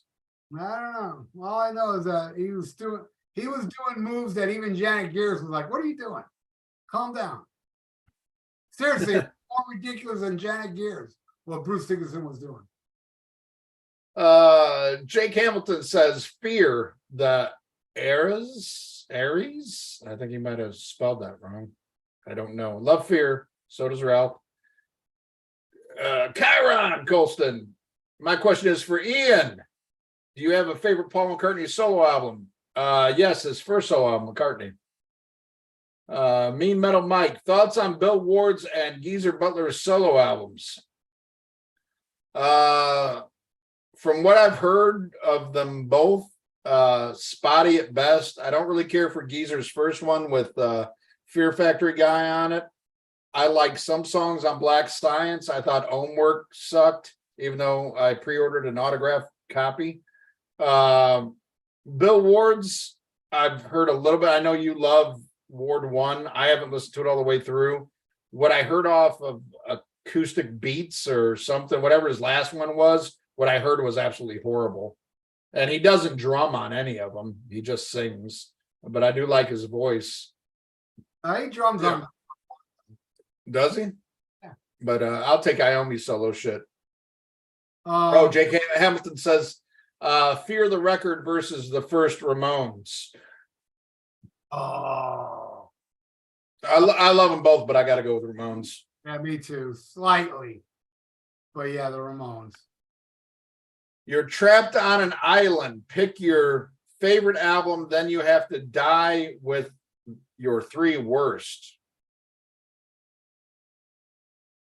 Two Slipknot albums and Last Card Men, what I would die with, and I'll take The Wall.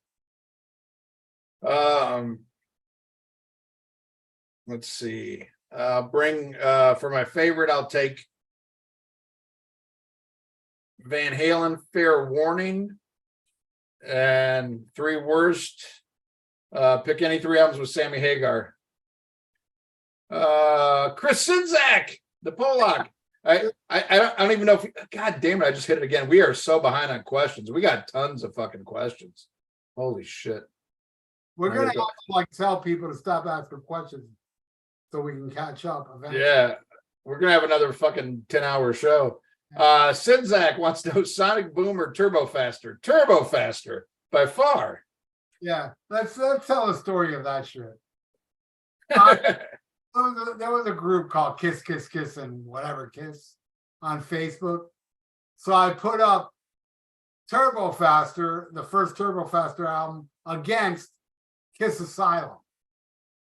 And everybody picked Kiss. And one guy even wrote Asylum by far. They never heard Turbo Faster. I love that story. Kiss Squad or something else. Yes, they are a breed unto themselves. They are an inbred into themselves. There's no other Kiss. Alex Smith, Edward James Olmos movies, Stand and Deliver or American Me. I'll take Blood In, Blood Out over any of those. I don't even know if he's in that, though. I never watched Stand and Deliver. I don't like inspirational movies. American Me wasn't bad. I remember him butt raping Lorraine Bracco, I think. So yeah, American Me. Are you familiar with either one of those movies, Ralph? Nope. Yeah, that's kind of a racist question, just because, Ralph is Mexican. Don't ask him Edward James Olmos questions. Dirt Mitts, if you had to go to one of these concerts, Taylor Swift or current Kiss, what would you go see? I would go with Taylor Swift. I'd definitely go with Taylor Swift. I would go with Kiss because I'm not a pedophile. TJ James, Ian, did you ever see the MC94 tour? No, I wish I did. It did not, if memory serves me right, it did not even come to Chicago. You had to go to Indiana at the Star Plaza Theater, which is where a lot of bands would go if they were sucking so bad. Chicago is one of the top 3 markets in the world with New York, Chicago, LA. Every band who tours plays those. But if you're not doing too good, you would go to Indiana, which, realistically is about 20 minutes to a half hour away. But you would go to the Star Plaza. Like my dad had to go see Alice Cooper on the Special Forces tour at the Star Plaza because he couldn't sell anywhere in Chicago. So no, I never saw it, but I would have loved to, especially with Type O. I would love to see Type O wipe the fucking stage with him.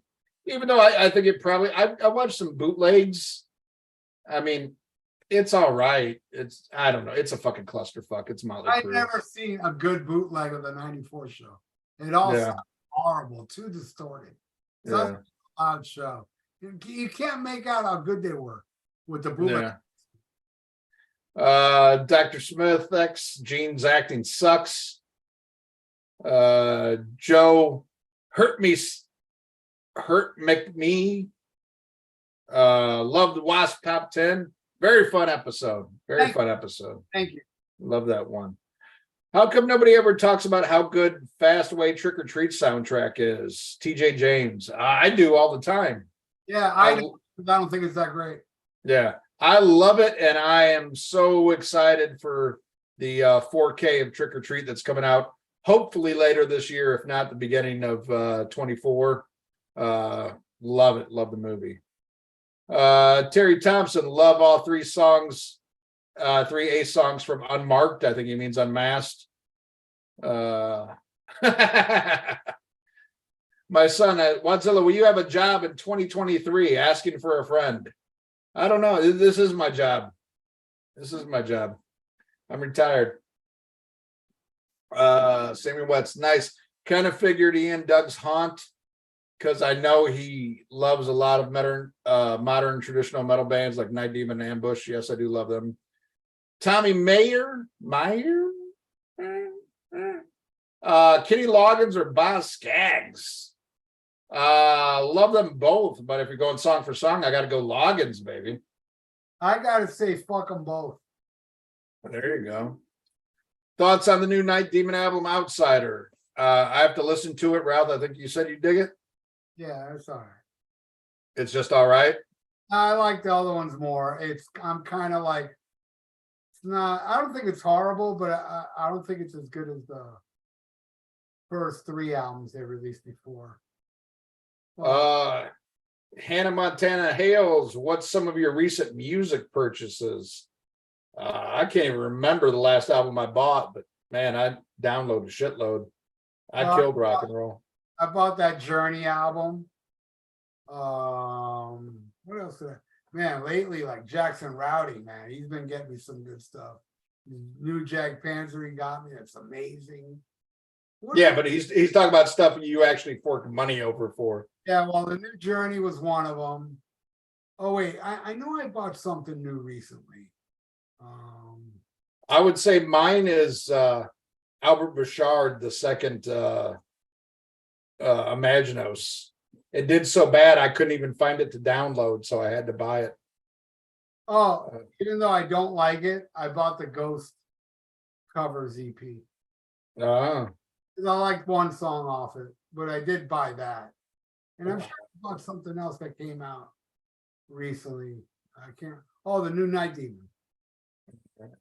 Nuno Silva says, when I did those top 10 lists per year, I gave myself a rule, 1 song per album. Forgot to mention that.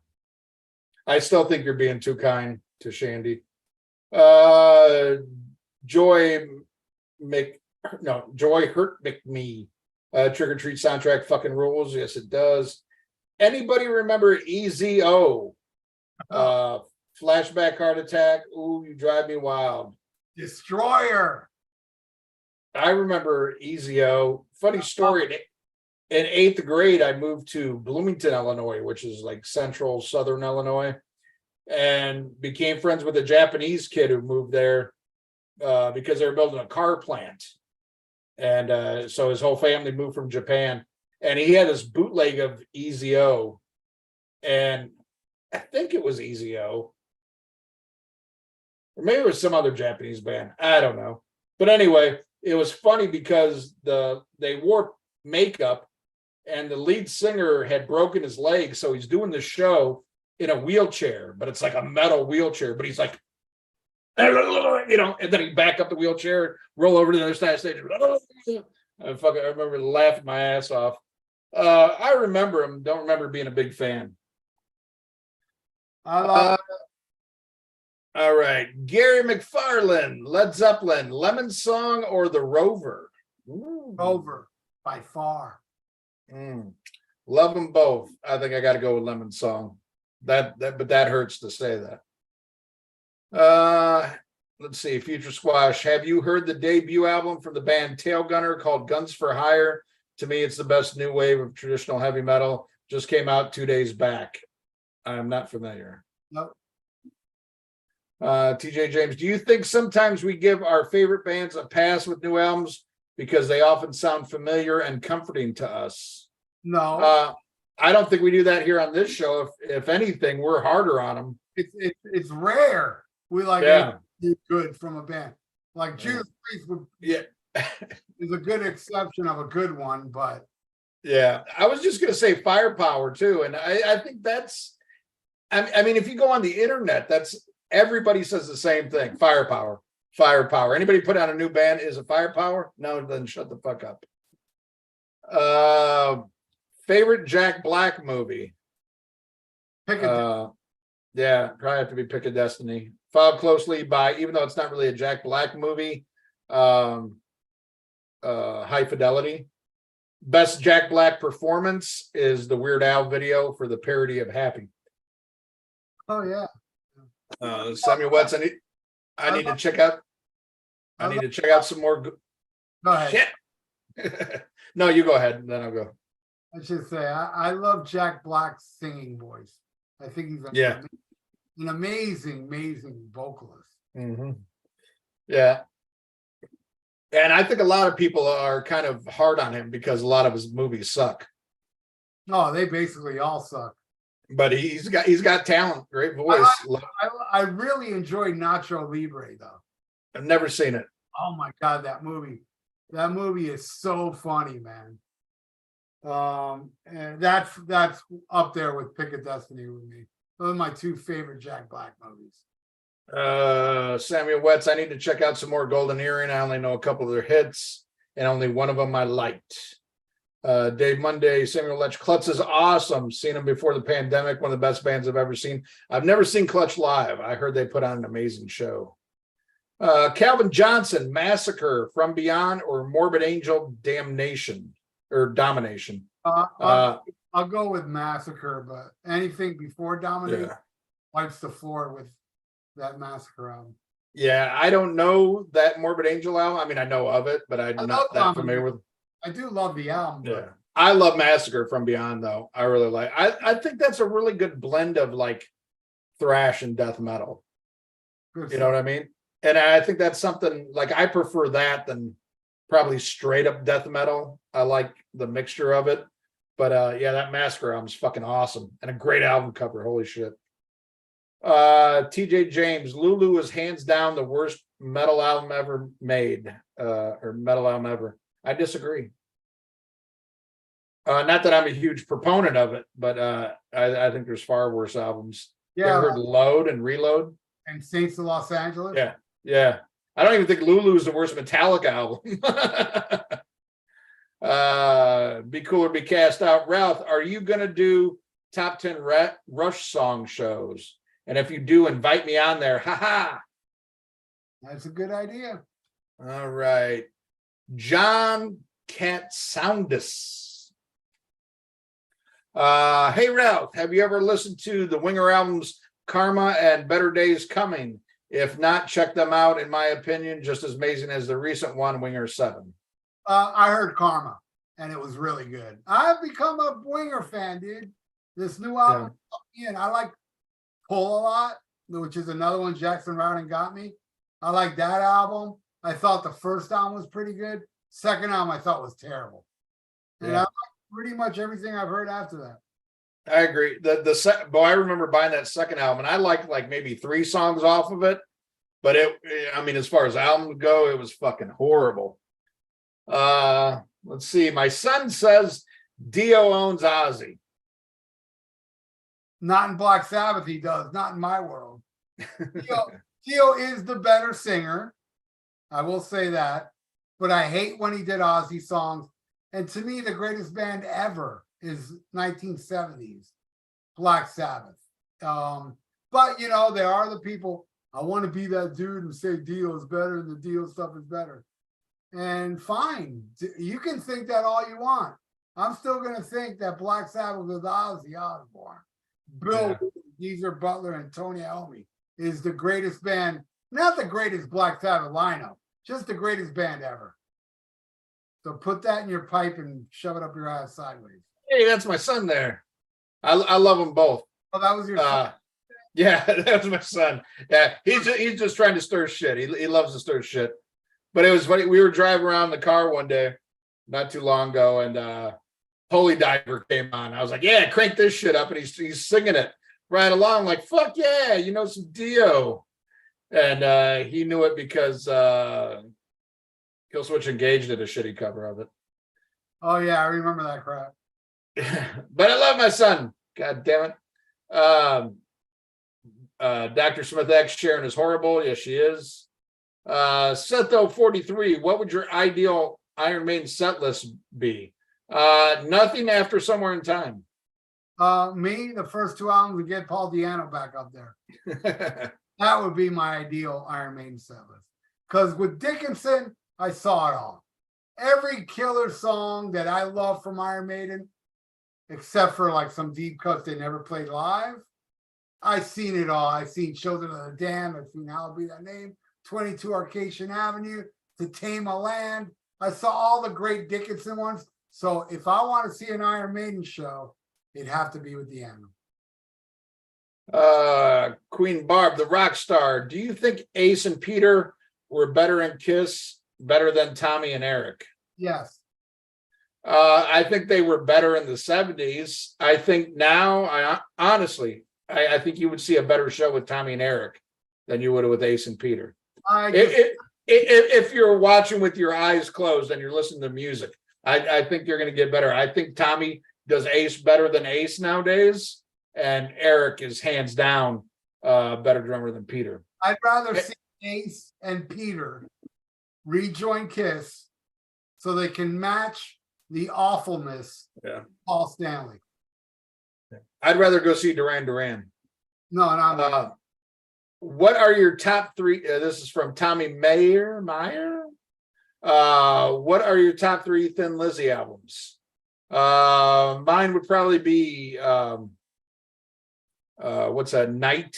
The one with the Panther on it. Lizzy? Yeah. Oh, Nightlife? Yeah, Nightlife. Johnny the Fox, and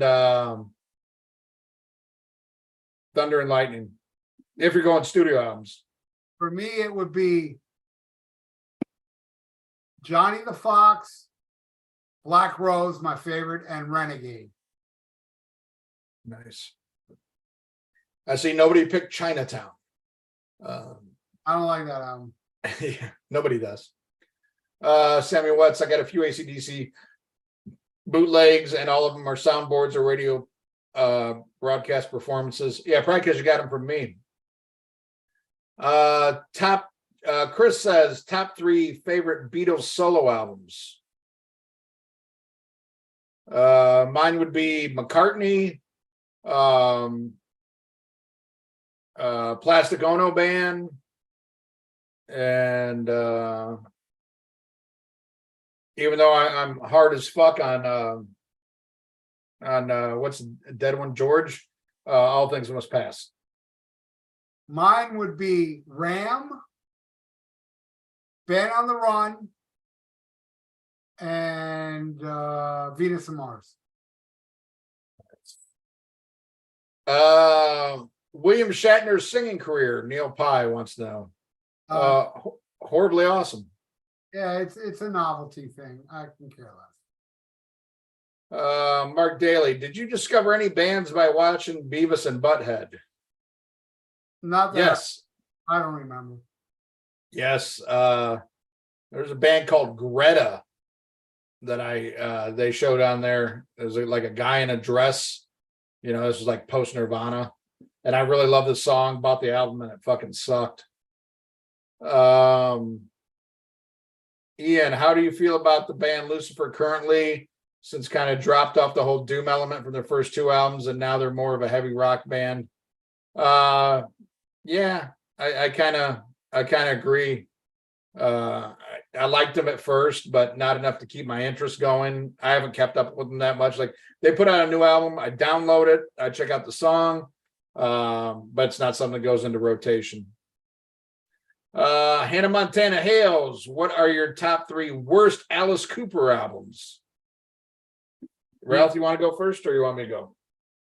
I would say the last three. Yeah, that's an easy answer. Paranormal for sure. Yeah.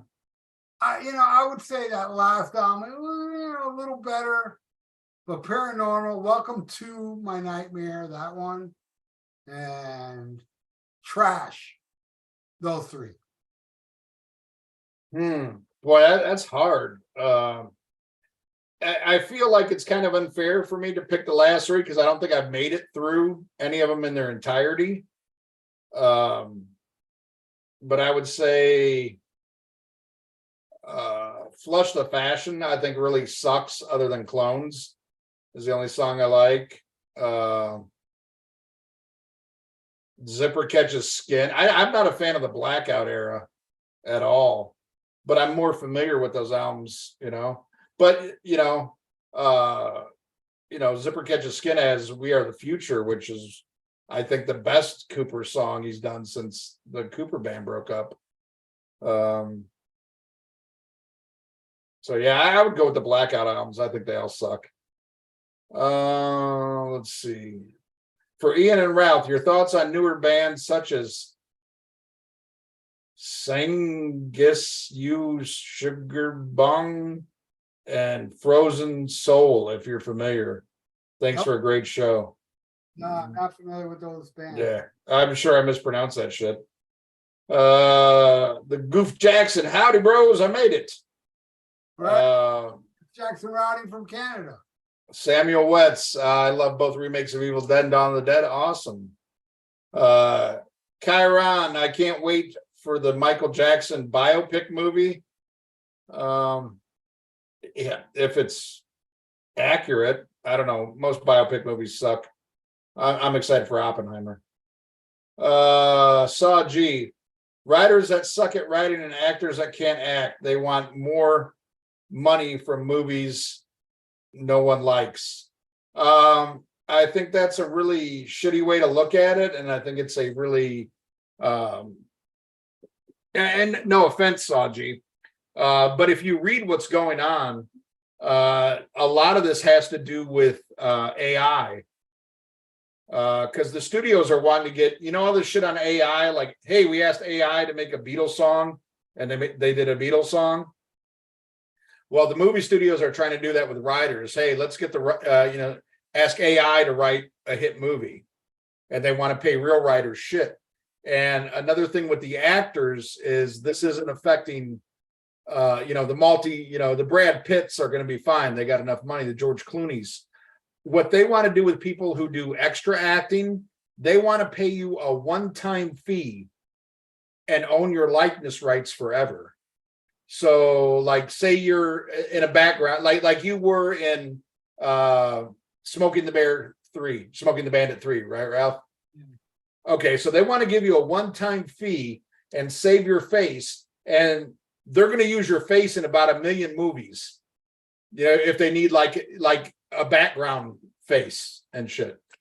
And it's just it really hurts struggling actors and people like that. It doesn't hurt like the main stars, and it all has to do with AI and what they're trying to get, and it's very unfair. And as far as writers writing shit movies, there's a lot of great writers out there, but the movie studios aren't going to back them. They're only going to back movies like a remake or a superhero movie. Because if they're going to spend $300 million, first of all, they're spending way too much money on these fucking movies. They're only going to do shit that's a sure bet. Well, now sure bets are losing money. People are burned out on these superhero movies. People didn't show up for Indiana Jones, and all this shit. So I think this is the best thing. I think everything's going to hit rock bottom, and you're going to go see smaller budget movies. You're going to see more real shit than the crap you're getting now. But, kids aren't going to go to the theaters to see it anyway. So I'll just sit at home on my fat ass and watch all of my old great movies. But there you go. This AI thing is happening too fast. Don't you think?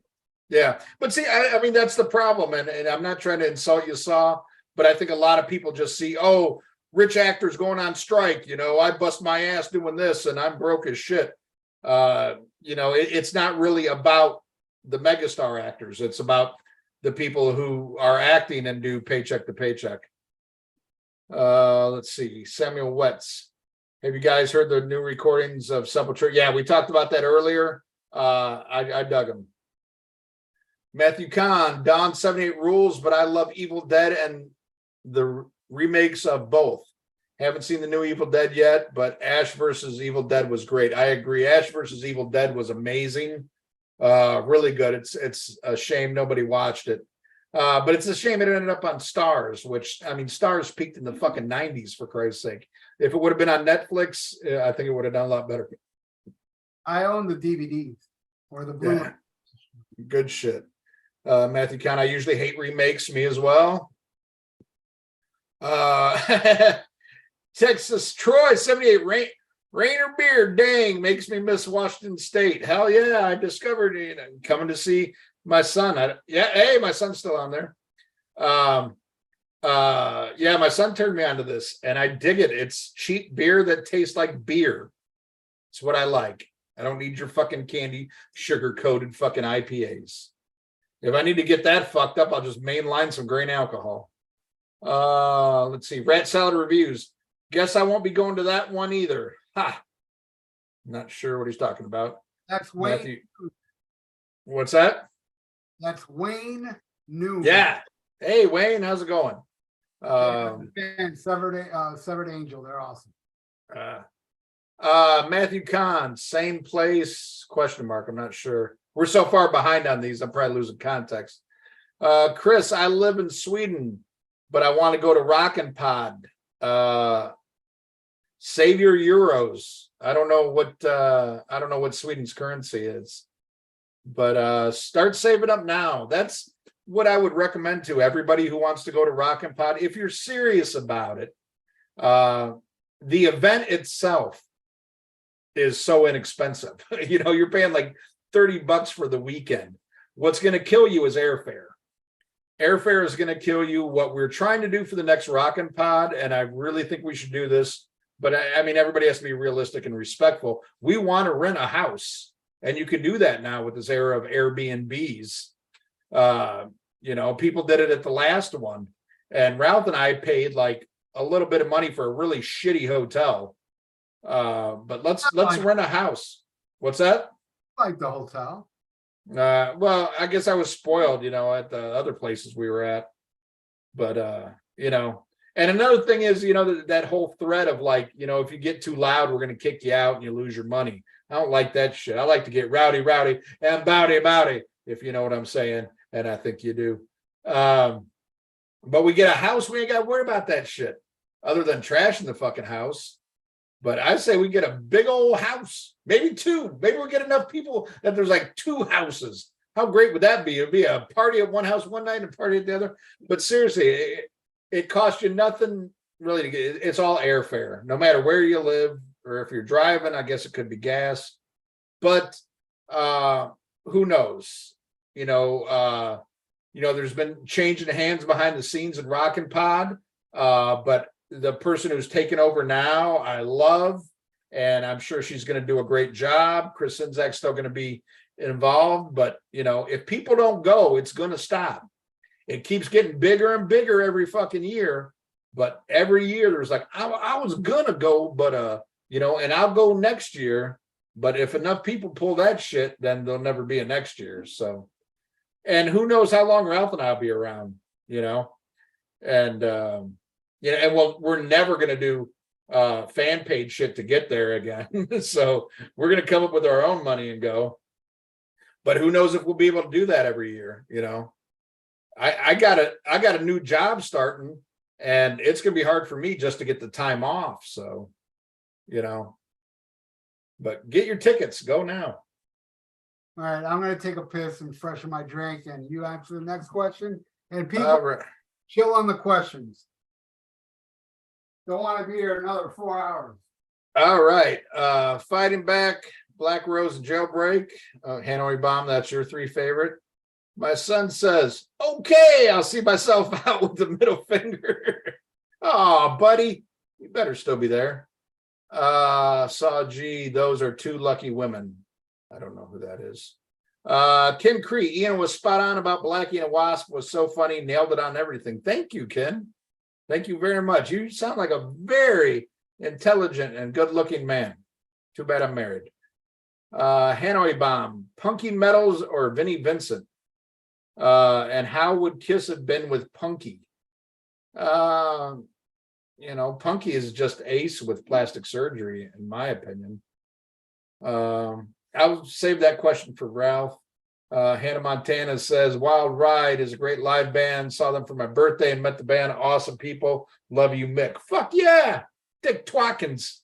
Salt of the earth, baby. And Wild Ride kicks ass. There, I said it right. I didn't say Wild Stallions.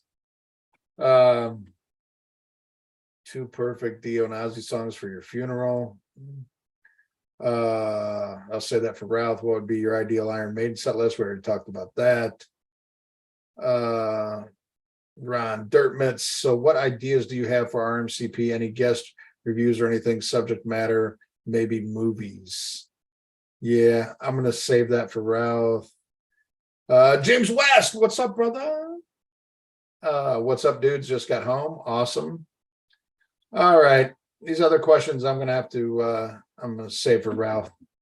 So how's everybody doing? You liking these live streams? We had some technical difficulties today, so it is on the Almost Human page, but normally it's going to be on the Rock and Metal Combat Podcast YouTube page. That is Rock and Ralph spelled the word and combat page. So make sure you subscribe to that.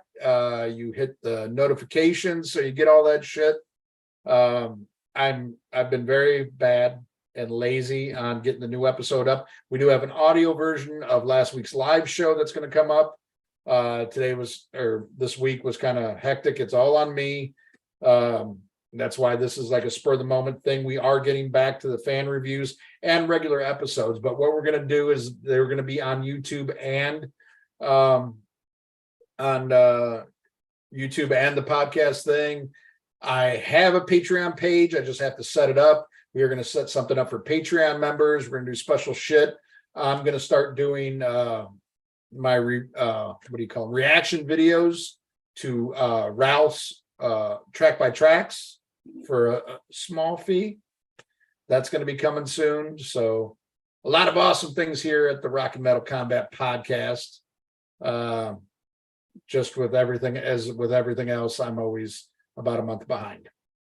There will be no show next week. I will be busy. Okay, Ralph, you're back. You're going to be around Thursday either, right? For the live show? Yeah. I won't be on Ralph's show this Thursday either. I'll be at Neil Young. Wish it was a better set list, but it's Neil Young and I'll be there. Punky Meadows or Vinnie Vincent?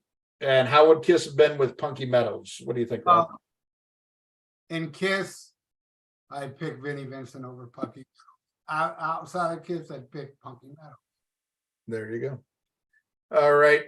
Two perfect Dio and Ozzy songs for your funeral. For my funeral, Ozzy era, I would pick Planet Caravan for my funeral. I'm thinking, I guess it could be Sabbath. I don't know if they're talking like solo. Oh. Well, Planet Caravan and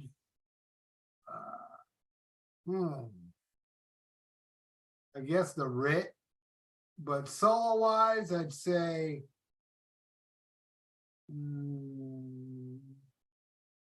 Tonight and Diary of a Madman. Dio. I would say Die Young, but it's too late for that. Die old. Die old. Sign of Southern Cross and Lonely is the Word. Solo wise, My Eyes and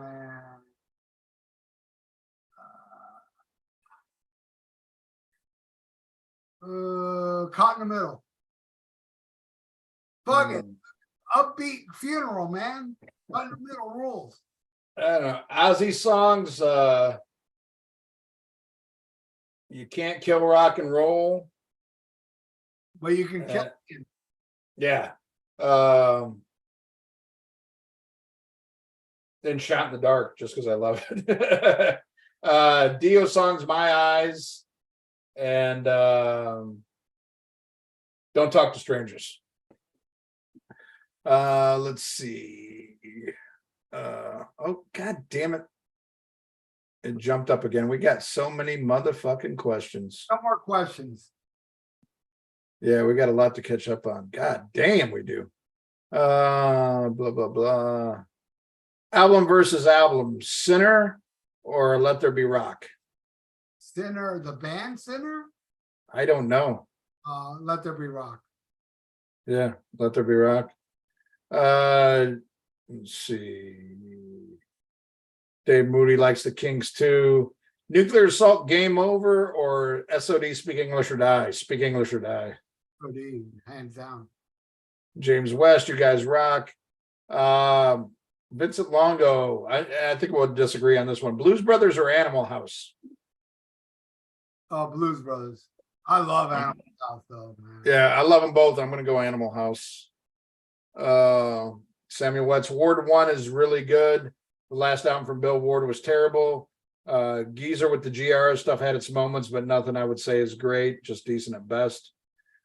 Chiron, Rock and Roll High School or Spinal Tap? Spinal Tap. Final Tap. This question is for Terrence. Do you like French fried taters? Ron Dertmans. We just got banned. If Ace rejoined Kiss before Crazy Nights, could it have saved the following albums from being bad? Wait, say that again? If Ace had rejoined Kiss before Crazy Nights, could it have saved the following albums from being bad? I think he's saying Crazy Nights On. Would they have been better if Ace came back? No, because Gene and Paul run the show and it would suck. Exactly. Look at Psycho Circus. Exactly my That's answer. when they ran the show. They didn't give Peter and Ace nothing really, except for Into the Void, which was a half-ass track. Yeah. Yahalabo Baharahana. Could Bill Wang join you guys in a future live stream? That would be fun. I agree. It would come down to technology. If he had the means to get on to Zoom with us, and would he be willing to show his face, or would he go like this throughout the whole show? Wear a bandana on his face for 4 hours. Yeah. I would say go on Bill Wang's secret page and pester him about that. I just talked to Bill Wang. I think he would be great on it too. But yeah, you got to get on him about that. James West, man, I'd love to see Bill Wang on the Combat Podcast again. He rules. That he does. He will be back. Try in one form or another. He will be back.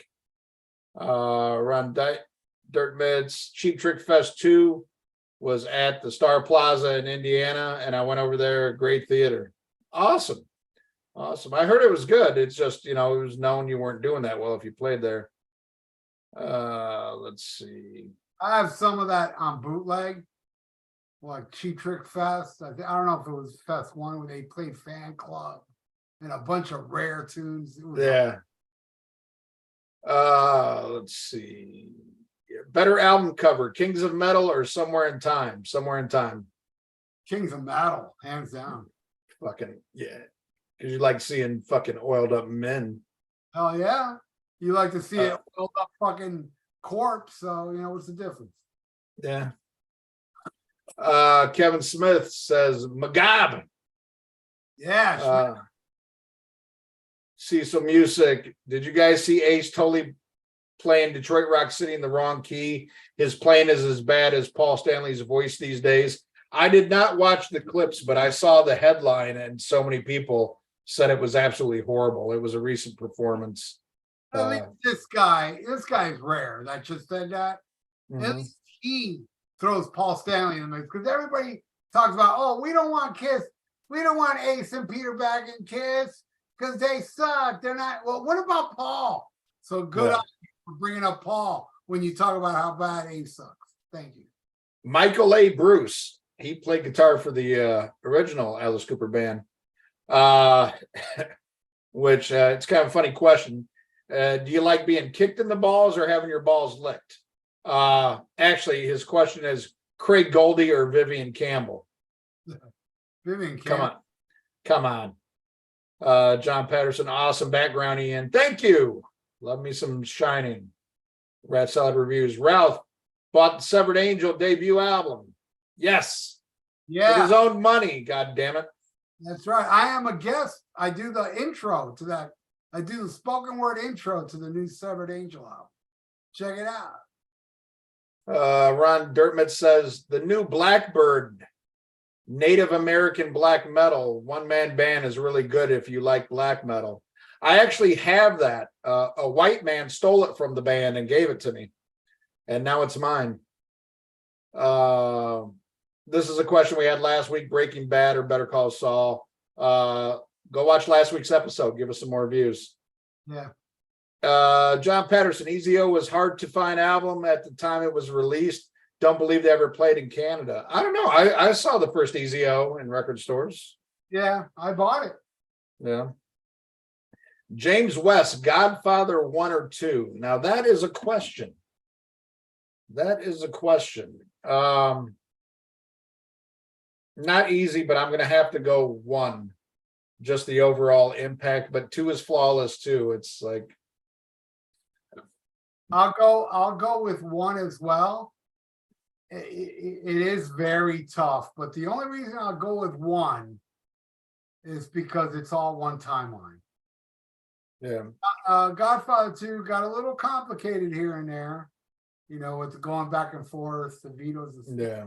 It's awesome. Don't get me wrong, but the reason I go with 1 is because it's all one steady timeline. Yeah. And well, I mean, even though it does skip around in time, but not it goes forward in time. It never goes in reverse. Yeah, but you know what I'm trying to say. Right. But man, 2's got the whole Hyman Roth shit that is just amazing. Yeah, but 1's got James Caan. Yeah. James Caan, Godfather 2 was just a little dinner scene. Wasn't Sonny Cotty. Yeah. You know, Bada boom, bada bing.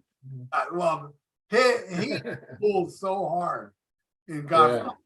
He's another factor why. He was so good in that he made fucking Italians think he wasn't a Jew. True story. But Marlon Brando, you know, Yeah. he didn't want him. Was he? Yeah. You know what? Future Squash. Don't know if I asked this before or not, but 2003 album of the year so far. I have no fucking clue. What, this year? Yeah. I'd say the new Noel album. So far. I'd have to think of what came out. I don't know. Not too much new shit floats my boat. John Patterson, Mr. Wadley, give us your take on Kiss 2.0. Ralph, you're a bigger Kiss twat than me. Is that referring to the Kiss post Stanley and Simmons? Oh, 2.0 to me would be Ace and Eric Carr, right? Yeah. Better musically. I mean, Carr blows away Peter Criss, but the songs weren't as good. But I don't think that was Carr's fault. You know, he had nothing to say. And if you're talking about Kiss 2.0, that I think you're talking about, which is, you know, Kiss in the future with no original members, never going to happen. It's not going to happen. It's all talk. Never going to happen. Samuel Wetz, it's a rarity for legacy bands nowadays to release a high quality album nowadays. Most end up being okay at best or flat out terrible. Firepower is probably the best modern album from a legacy band. I wholeheartedly agree. Yeah. Matthew Kahn, I love The Symbol Remains. Are there any rock albums as good as the last 2 or 3 decades? What an amazing album. Yeah. I think, but there's been some great albums the last 2 or 3 decades. Maybe not from a legacy band, though. You know, Symbol Remains was very strong. Definitely, you know, to me, the best thing they've done since Imaginos. Samuel Wetz, I've never seen Clutch live either. Almost saw them last year, but a friend of mine who had tickets to the show's car broke down day of the show. That's a terrible story. I know our good friend Brian Davis has seen Clutch a bunch of times, once with Pantera and Neurosis back in '98. Ooh. Neurosis, that's a band I'd like to see. Heavily Sedated. I love me some Neurosis. Black Sabbath with Ozzy Rules, greatest heavy metal band ever. What if Twisted Sister made another studio album? It would suck. Would suck hard. Yeah, it would suck. Like a suck hard isn't even the word for it. I mean, did you hear that new song? You know, that the new songs they did on what was that one on Strangeland? Heroes Are Hard to Find. That made fucking. I thought the song they did after it was awesome though. 30. Yeah, I thought that sucked. I thought that was an awesome song. Yeah, but that Heroes Are Hard to Find. I thought that made fucking. That was terrible. You know, that made Love Is for Sucker sound like Rain and Blood. Best Sabbath bootleg. I would probably say New Jersey, 76 or 75. I can't remember when it was. I like that one. There's also a really good Dio one from Honolulu. I like that one. No more questions, everybody, please. Because I see people asking questions. Is Alice in Chains Dirt the best album of the 90s? No, but definitely in the top 10. That's for goddamn sure. Yeah, I'll put it up there. Favorite movie of 1984. Ooh, rough. That was a good one. Top of the 90s was Book of Shadows from Zach Wild. Favorite movie of 1984. Oh, I don't know. I'd have to go through the fucking list. Yeah, I don't know. To me, that was a golden year of movies. A lot of good movies. Yeah. Speaking clout, what up? Just stopping through to show you some love to my brothers. Thank you, Mr. Sears. Thank you, Mr. Let's see, Rat Salad Reviews. Almost Human, live Top Thin Lizzy songs. That'd be a good show. Matthew Kahn, never liked Black Sabbath. My reply would be, do you love Van Hagar? Yeah, I like that. Oh, is that what he's saying? Like if you say you never loved I don't know. I don't get that. If you don't like Black Sabbath, then you must love Van Hagar. Oh, yeah, I agree with that. I agree. You a total pickle whistler. You're like Mark Daly. Yeah. He loves some Sammy Hagar. Let's see. People giving some love to fucking Mike Sears. Hannah Montana. Hey, Ian, do you like Jackal? Love the music on their second album, Push Comes to Shove. My favorite album by them. Better than the first. I don't know enough Jackal, but no, I don't care for him. Not my bad, man. That was the tail end of the cock rock, and yeah, no, that shit did nothing for me. I saw them open for Nugent, and it was very forgettable. Yeah. To me, they're right there with Hurricane Alice as far as memorable bands. And Dangerous Toys. Hey, careful now. Samuel Wetz, my three favorite Thin Lizzy albums are Bad Reputation, Johnny the Fox, and Black Rose. Nice. Zach Fry, thoughts on Motorhead Stage Fright Live DVD, specifically Mickey's solo. Incredible. I love Stage. I have it on Blu-ray. Amazing. Love it. It's awesome. Mickey D's a freak. Let's see. Future Squash, best Night Demon album. What's the Screams in the Night? The second album? Yeah. I'd probably go with the second or the third. I think that's the name of it. Screams in the Night. That the one with the guy with the axe and the hood. Yeah. And I really like the one after that too. I can't think of the name of that one either, but that was great too. Yeah. Rat Salad Review. Lace and Whiskeys and Zipper Catches Skin are pretty bad. I agree, but I would take Lace and Whiskey over Zipper. But there's some horrible shit like No More Love at Your Convenience, but there's awesome shit like Hot Rats, or Road Rats or whatever. It's Hot Tonight. That song rules. Yeah, or Road Rat. I don't know. Yeah, Lace and Whiskey's better than Zipper Catches Skin, but I don't think there's any song on Lace and Whiskey that's better than We Are the Future. Samuel Wetz, I like what Lucifer has been doing now, but I prefer the first two albums. I hear you. Mike Sears getting some more love. Rat Salad Reviews. Welcome to my night 2, My Nightmare is terrible too. Yes, it is horrible. What's The Shining about? Oh my God. And Johnny Neptune put about 2 hours. I love that. That's my joke. Steal that. Boy, but when my wife asks me what a movie about, I'm always like about an hour and a half, and she always smacks the shit out of me. I've been doing that since we were in fucking high school. What is The Shining about? Jesus Christ. Well, it depends. You reading the book or you watching the movie? Because they're different. Movie's better. Book's pretty goddamn good though too. Movie is better. Have you read the book, Ralph? Yes. Okay, cool. I enjoyed it, but no. Movies kind of like Dr. Sleep brought the elements of the final, you know, with the Overlook, right? Spoiling this, Overlook Hotel burning down, right? Like the book. You know. Yeah. Stephen King famously didn't like the movie. Favorite P.T. Anderson movie, Boogie Nights or There Will Be Blood? Boogie Nights by far, best thing. Well, I see. I'm a big Magnolia fan. I'm a huge Magnolia fan, but I got to go with Boogie Nights. I never seen that other one. I love Boogie Nights. All the great writers out there nowadays are mostly involved with independent movies. I would agree. James West, AI is very cool, but very scary too. I agree. Dirtmouth says AI is dangerous. Shouldn't be a discussion. Samuel says the whole AI thing is too soon for studios to do, especially when most AI visuals are not all that great mostly. But he thinks people who watch The Terminator are freaking out too much. Rat Salad Reviews. I was talking about not being able to get to Rockin' Pod because the new date changed. Oh, that sucks, man. I'd love to meet you, brother. I hope something can be worked out because we need to hang out and get drunk. God damn it.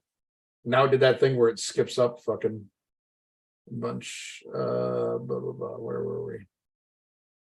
Oh, here's somebody. Oh, I love this. The Y-Files has some great episodes on AI and how it could end humanity as we know it. I am a huge Y-Files fan on YouTube. I just discovered them probably about 2 weeks ago, and I am obsessed. That's probably why the new episode hasn't been posted yet, because I can't stop fucking watching the Y-Files. That shit is awesome. Hail Hecklefish. A great show, Ralph, that they do like all these conspiracy things, and it's very interesting. They're very lengthy, well-produced videos, but at the end, instead of just like selling you on the salacious shit, they tell you the whole myth of the story, but then they go through and debunk what can be debunked and talk about what can't be. Very interesting shit. Love it. Was just watching it earlier today. Coop Jackson, love it so far. Hanoi Bombs, the weekly lives are awesome. Thank you, sir. Thank you. Make sure everybody subscribe. Yeah, this is an anomaly. We had problems today. Subscribe to the Rock and Metal Combat Podcast YouTube page. Hit the notifications. We're going to try to get shit worked out so the next one will be on the proper channel. We want it to grow. Was happy. Yeah, you just joined in. This video will not remain on this channel. Once we're done, I'm taking this video out of here and putting it up on the podcast page. Yeah, we just had some technical shit today, but we're gonna get it straightened out. Right. But yeah, very happy about how the channel has grown just since last week. It's fucking awesome. Let's see, Samuel Wetz. Hope you guys are both doing well, very well. He would love to see my reaction to Ralph's track by track on Faith No More verse and Anthrax. I bet it'd be good. I enjoy all of Ralph's track by tracks, and that makes it a pleasure for me because Ralph, you crack me up. I mean, even as mad as I get at you in some of those, you always make me laugh. And I agree, some of them are tough decisions, but you usually fuck it up, and it'll be fun to talk about. You know what? I gotta bring this up, Ian. Tomorrow, I got a donation to do 2 Death albums. I already scheduled for tomorrow. It's Spiritual Healing versus Human. And you know who asked for that? A blast from the past. It was Justin Childers. No. Josh Carlson.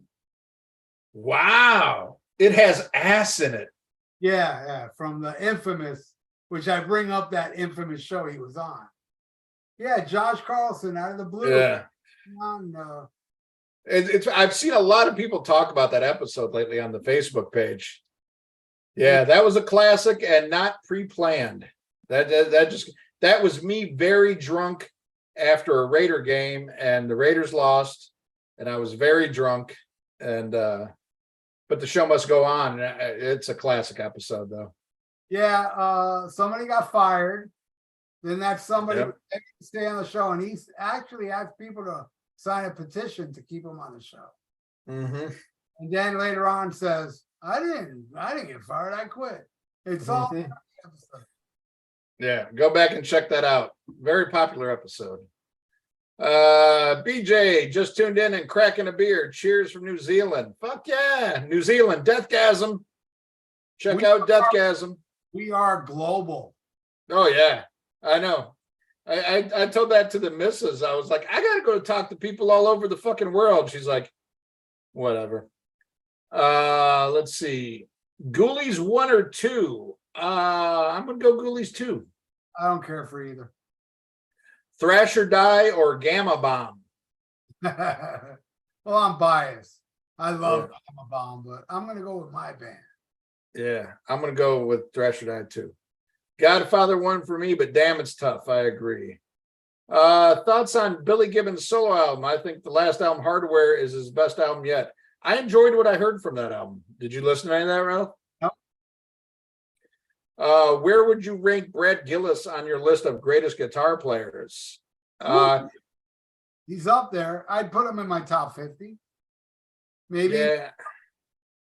He'd be in my top 200 for sure. I love Brad Gillis. What he did on Speak of the Devil alone. Yeah. I loved it as a kid. I loved Speak of the Devil. And I got that really before I got into Sabbath. And I loved it at the time, but now listening to it, it doesn't sound the same. I still like it, but nothing like I did when I was, in fucking junior high. It's funny. I feel the same way. Like I loved when I was in fucking junior high. I loved the Ozzy, the live video from the Ultimate Sin tour that they used to show on MTV all the time. Hey. And then I tried watching a couple years ago. Horrible. Keyboards fucking ruined it. Same way I watched Ozzy's at the US Festival. Horrible. Keyboards kill it. Keyboards kill. Let's see. A year ago, I requested a track by track between the first 2 Slipknot albums. Little did I know what I did to Ralph. That's from Hipster Eagle. Yeah. Hipster is that Chuck Charles Manson? Or is that somebody else? No, okay. Somebody else. Yeah, he was the one. But as I recall, and he may leave a comment if you remember, he did make it up to me. After that, he donated for something I liked. And I can't remember what it was, but yeah. He woke me up to the worst band ever. I thought Last Hard Man and Van Hagar was the epitome of suck, but no, Slipknot, the worst band ever. All right. Chiron says Hardware is a great album. Not bad. I don't know if I call it great. Hardware. I think it means Hardware to Self-Destruct. Okay, because I was about to say Crocus had an album called Hardware. Yeah. Well, I probably like that too. Josh H, RMCP live streams rule. Love how much content we're getting these days with the streams and Thursday night almost human streams. Great point. I'm glad you love it. At some point, though, this will change, and this will be something more of a Patreon thing. And I hate to be like a typical drug dealer, like we're gonna give you a little taste, a little something, and then you're gonna have to pay for it, motherfucker. But that's the world. But I will tell you all this, and I didn't even talk to Ian about this. Mm-hmm. But when we get back on the fan paid episodes, we're gonna do them like this. I don't think we're gonna do it live, or maybe we will do it live. I don't know. Either way, you're gonna get a Podbean version and a visual version. Yeah, it kind of. I love aspects of both. I love the spontaneity, like doing these live shows, but I love what you do to the episodes where there's the music and everything. Yeah, It's they both have serve a purpose, but I know there's different audiences out there that like different shit. You know, there's some people who would watch these videos that would never listen to a podcast.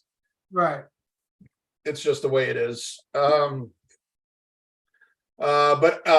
Yeah, loves the Thursday Almost Human streams. I have had a blast, and it's an honor. Ralph asking me on those, and it's been very humbling and very nice. Like all the nice comments I've been seeing about people about me being on those shows, and I love it. It's you get me and Ralph together. I mean, it's always going to be a win-win. But I mean, you got Tony Dio and Manny and Noon. yeah, Wayne and even the crazy Canadian Martin Popoff. I worship Martin. But man, no, it's great honor to be part of those. And we're gonna get Will Carroll on there soon. Oh, great, Will Carroll. Yeah, I still need to apologize to Will Carroll for how drunk I was when we hung out. He'll forgive me. He likes to drink. Thoughts on Escape from LA? Personally, I think it's a huge downgrade from New York. Yeah, I agree. Huge letdown. Even though John Carpenter says it's a better film, I think he's knucking futs. Escape from New York all day, every day. Mercy Long. Hey guys, which band / artist do you prefer Eric Singer to play with? Lita Ford, Alice Cooper, Badlands, Black Sabbath, or Kiss? Yeah, once again, which band artist do you prefer him to play with? Badlands. Yeah, I'll go with Badlands as well, because there it's like an original band. Everything else, he's playing songs other people played before him. What is the greatest comeback album in your opinion? I would say A Different Kind of Truth. Yeah, I'd have to say that one. Because it took a lot to erase all the damage that Eddie Van Halen did to the brand after Dave left. But I think they did it with that, even though I still have my reservations about the production. And I think it could have been a song or two shorter. It happened to me again, not yesterday, but a couple days ago. I was driving in my car, phones on shuffle, and Honey Baby Sweetie Doll came on. I'm like, just this one fucking song erases all the damage that Van Hagar did. I mean, it's just that fucking good, and I think stands toe to toe with everything on the six pack. Love it. I disagree. I think it shouldn't be shaved down at all. Yeah. I like Tattoo, even though Tattoo is my least favorite on there. I love every song off that album. Yeah. That's crazy. You actually love it better than me, but I still love it. Don't get it twisted. Ever heard of the band Necromant? No. Yeah, I've seen the logo, but I'm not familiar with the music. Wad, remember to check out the film Cemetery Man, Della Morte, Dell'Amore. You'll dig it. Easily one of the best Italian horror films of the 90s. Yeah, I need to check that out. I mean, I love Giallo, and I love the 80s when it got even more gory, but I'm not that familiar with 90s Giallo. Actually, I have a Dario Argento film coming in soon from Vinegar Syndrome called Trauma. That is a 90s Argento film, and I heard it's not among his best, but it's still decent. So I'll check it out. Love me some Giallo. And if you love Giallo, check out The Last Matinee. Amazing film. I just had the wife watch it with me the other day, and it's incredible. Now, it's in Spanish, but it's that good. Because to me, to watch a film that's in subtitles, I don't mind if it's a little bit like Godfather 2, but a lot of times if it's subbed, I can't fucking, especially if it's a language I can't stand. It just takes me out of it. And also I feel like I'm looking down at the movie and not watching what's going on a lot. But man, if it's like French, I hear French, or I hear, an Asian dialect, I'm sorry, it just takes me out of it. I love dub movies. I think dub movies adds a certain charm. But anyway, yeah, check out Last Matinee. It's like only 4 or 5 years old, but it's like a throwback to 80s type Italian horror. Really good. Have you ever seen the movie High Tension? I love High Tension. What a brutal. Love it. What language was that movie? That was a French movie originally.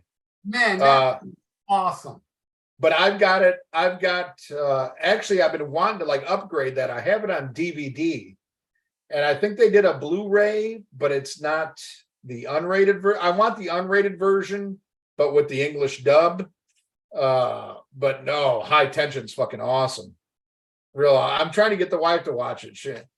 She loves horror movies. We watch horror movies all the time, but like the real gory shit, sometimes she has an issue with, but I think she would like it. Great movie. Let's see what else. Do you think Sepultura would be huge today if Max stayed after Roots? No, I think they'd be about what they are. No, because they fucked up after Arise. And they became a little more popular, but I think if they would have stuck to their guns and continued to do stuff like from Arise and Beneath the Remains, because to me that was like those two albums, to me, Schizophrenia to a degree as well, were kind of like the Metallica, the ones that would take Metallica's place. But they went. Yeah, but I think, it'd been great, but I think they'd still be a niche band that they are today. But I love the shit with Green. Whatever, what's his name? Something Green. Derek Green. Derek Green. My point is, look at Pantera, what they achieved. I think Sepultura could have taken the same trajectory. Yeah. They stayed true to what they, because Chaos AD, they went commercial, then they went new metal with Roots.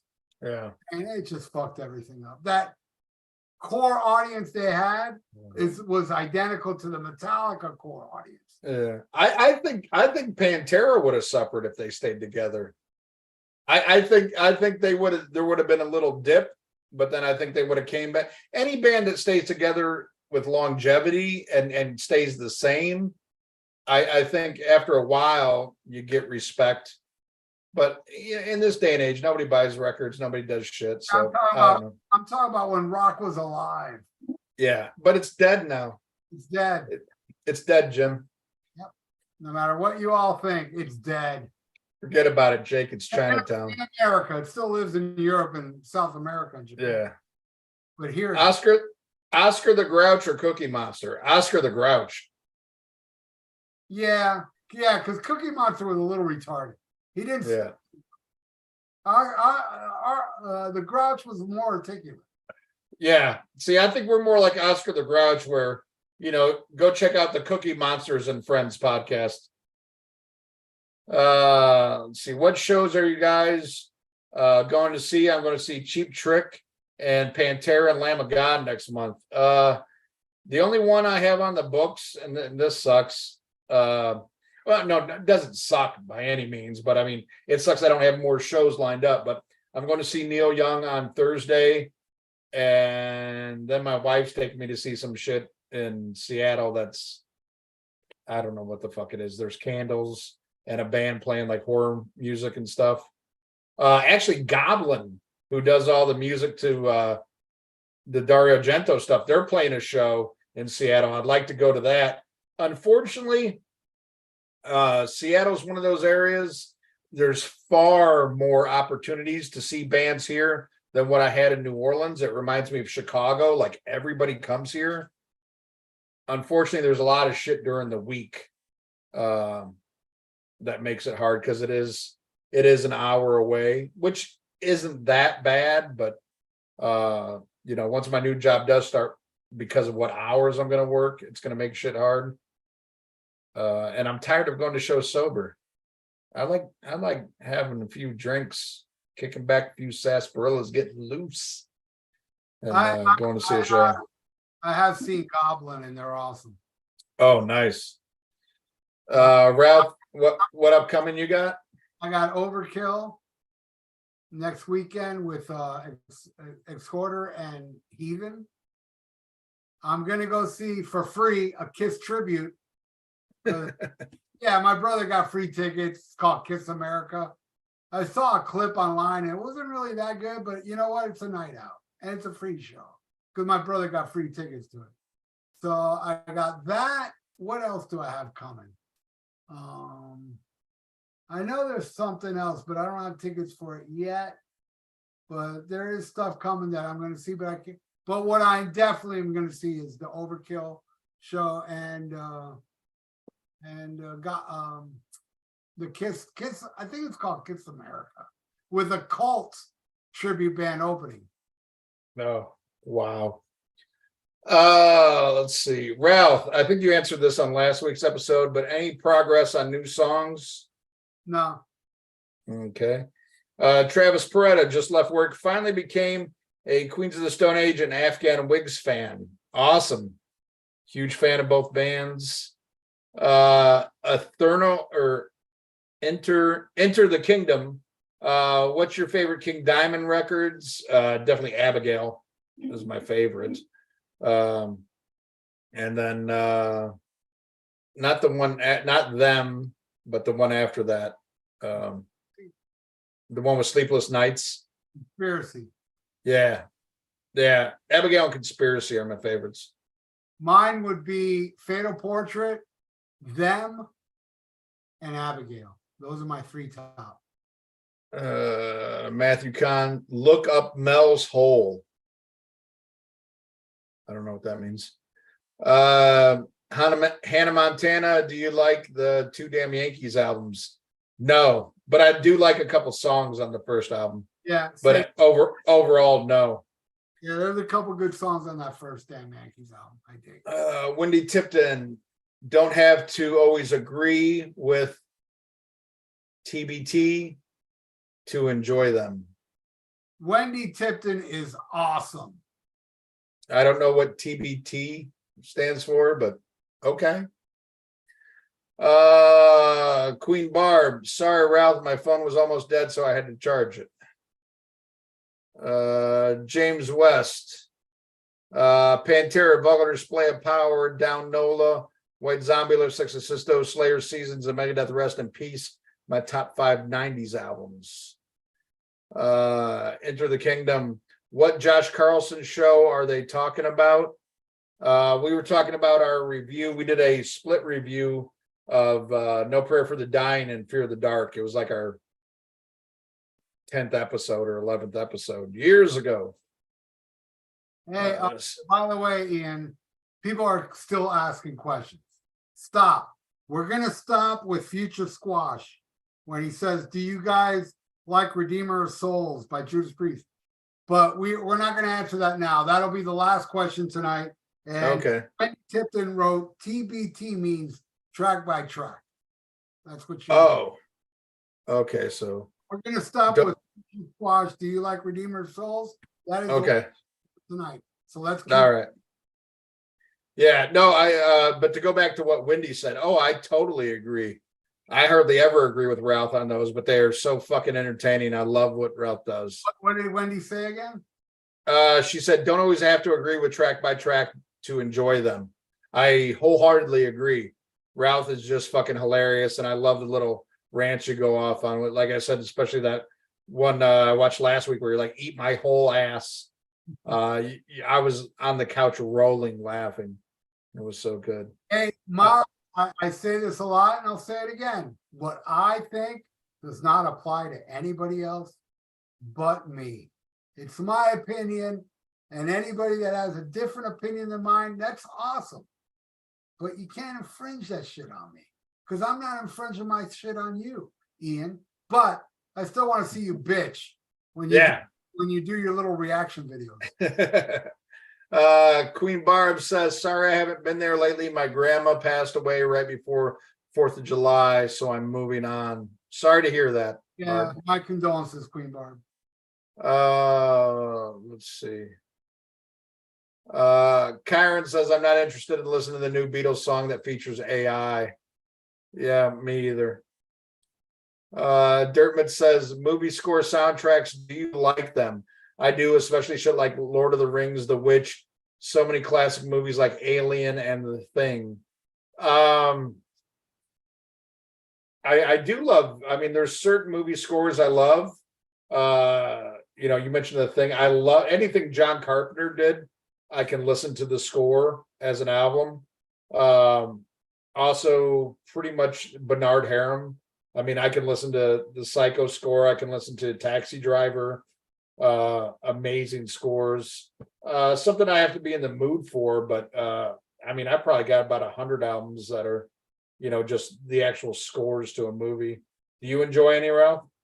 I love Bill Conti's Rocky and Paradise Alley sound. Yeah.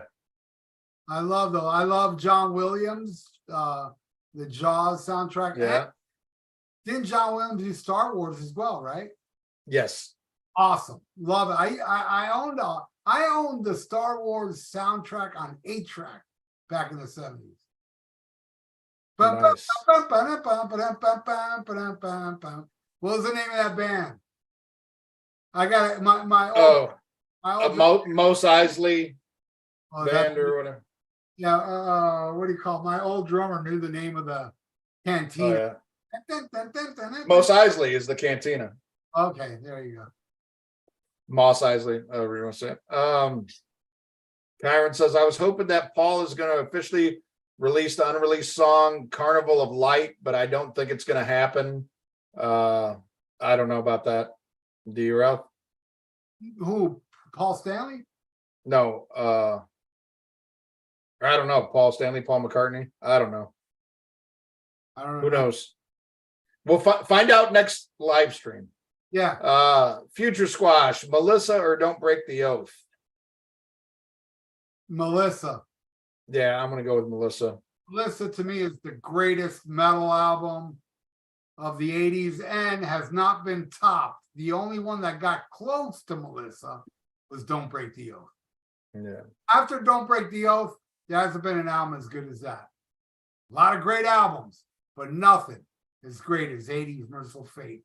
The greatest band, hands down, from the 80s. Thank you. Samuel Wetz, going back to Voivod, I would love you guys to review one of their albums. I love all their 80s input. Yeah, I'm definitely up for a Voivod review. I would love to do Phobos. That's one nobody talks about. Yeah. Really great album. From Hell, I'd review Homos. I don't care. Yeah, Phobos is awesome. I appreciate Voivod album. Matthew Kahn says Ghost of Mars was intended to be third Snake Plissken escape movie. That has been debunked.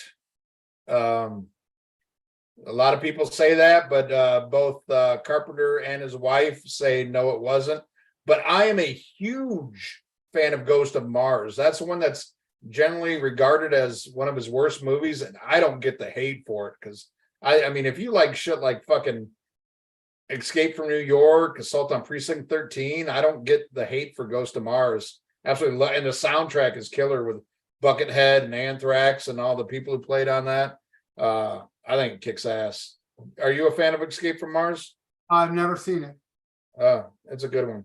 Or Ghost of Mars. I'm sorry, Ghost of there. I go Escape from.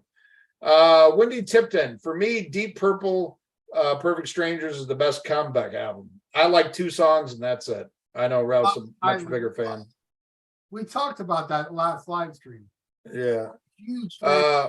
I'm a huge fan of Perfect Strangers, Gypsy's Kiss, Wasted Sunset, Knocking on Your Back Door, title track.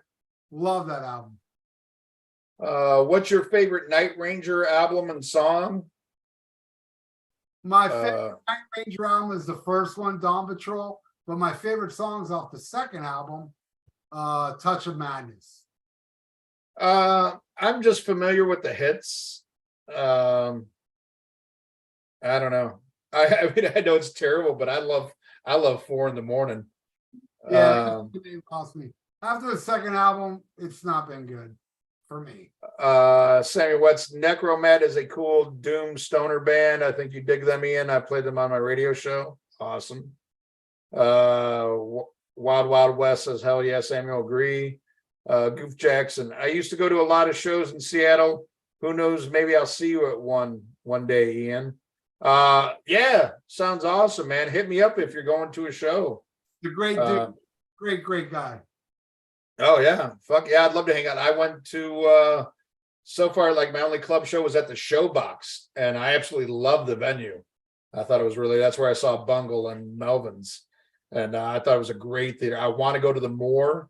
I might go there if I go to the Wasp show. That's at the Moore, but I know that's a legendary venue. A lot of bands I like to see are playing in a place called the Crocodile, which I've heard good things about. But yeah, I dig Seattle. Got to kill these homeless people though. Really, you just kill the homeless. They're never going to become anything. You know, do them a fucking favor. Just being honest. Let's see. Kill the poor. Yes, I just said that. Thoughts on the band High on Fire? I dig them. And funny story is my a buddy of mine from New Orleans, Scott, he went to high school and junior high with Mike Pike or Pick or Pike or whatever the fuck his name is. The dude from Sleep. No, I dig them. I saw them open up for somebody at the House of Blues in New Orleans. I can't remember. I can't remember. I know my buddy Skip went with me because he bought the album, but I can't remember who the fuck we went and saw. But I dig them. I opened for them. Nice. And Matt Pike loved us. He was, and then this was the pre-Motorhead cruise show. Okay. And I was on the boat and Matt saw me, and we got really. That's when I drank, and that's when he drank because he's sober now too. We got fucked up, and yeah, Matt Pike was so cool, and yeah, I love High on Fire. They're awesome. All right. Okay. Ralph says this is the last question. Do you guys like Redeemer of Souls? I got to be honest. This is one I don't know if I ever made it all the way through. And I've got 2 versions. I've got the original one, and then there was like a expanded version with 5 or 6 more songs. I was kind of so turned off by Nostradamus. I kind of tuned out from New Priest and was definitely brought back with Firepower. I remember liking some songs, but thinking it was kind of by the numbers and where's KK. But I am now I'm totally sold on Richie Faulkner, and I don't want Richie Faulkner to go anywhere. What do you think of it, Ralph? I thought it was, I like Firepower more, but I thought it was great. Valhalla, March of the Damned. Yeah, I like that one. I mean, there was some great shit on that album. I just thought Firepower was better, but it's good. I dig it. All right. Well, this has been our impromptu live show. I want to thank everybody who tuned in. Again, amazing turnout for, I literally text Ralph at 10 o'clock in the morning, my time, and said, hey, you want to do something? He's like, yeah, fuck it. Let's give the people what they need. Yeah, we had some technical issues, so it's on the Almost Human, but make sure you subscribe to the Rock it's and spelled out Metal Combat page. Hit that notification bell, and coming soon, we're gonna set up what's gonna be a Patreon thing, and I think Ralph would agree. We love doing these things with you guys. But we're going to set up some different stuff and have some exciting shit for you to do. I mean, if we're going to ask you for any coin, we're going to give you something for it. But thank you, Ralph, for doing all this and setting it up. And thank everybody who tuned in. Yeah, that's very special. I love how, you all keep the show going with your questions and you stay here. It's so awesome. I think we're almost approaching 3 hours tonight. Yeah. Our show was like 4 hours. 4 hours. Yeah. But you know, Yeah.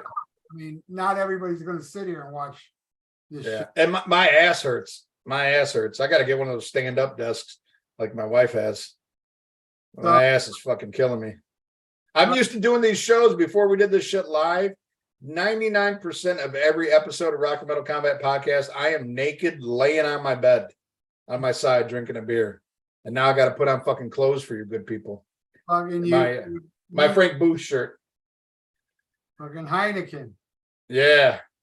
Pabst Blue Ribbon. Super. All right. Well, until next time, this is a what in your butt smacking my guy production. Your mother's a whore.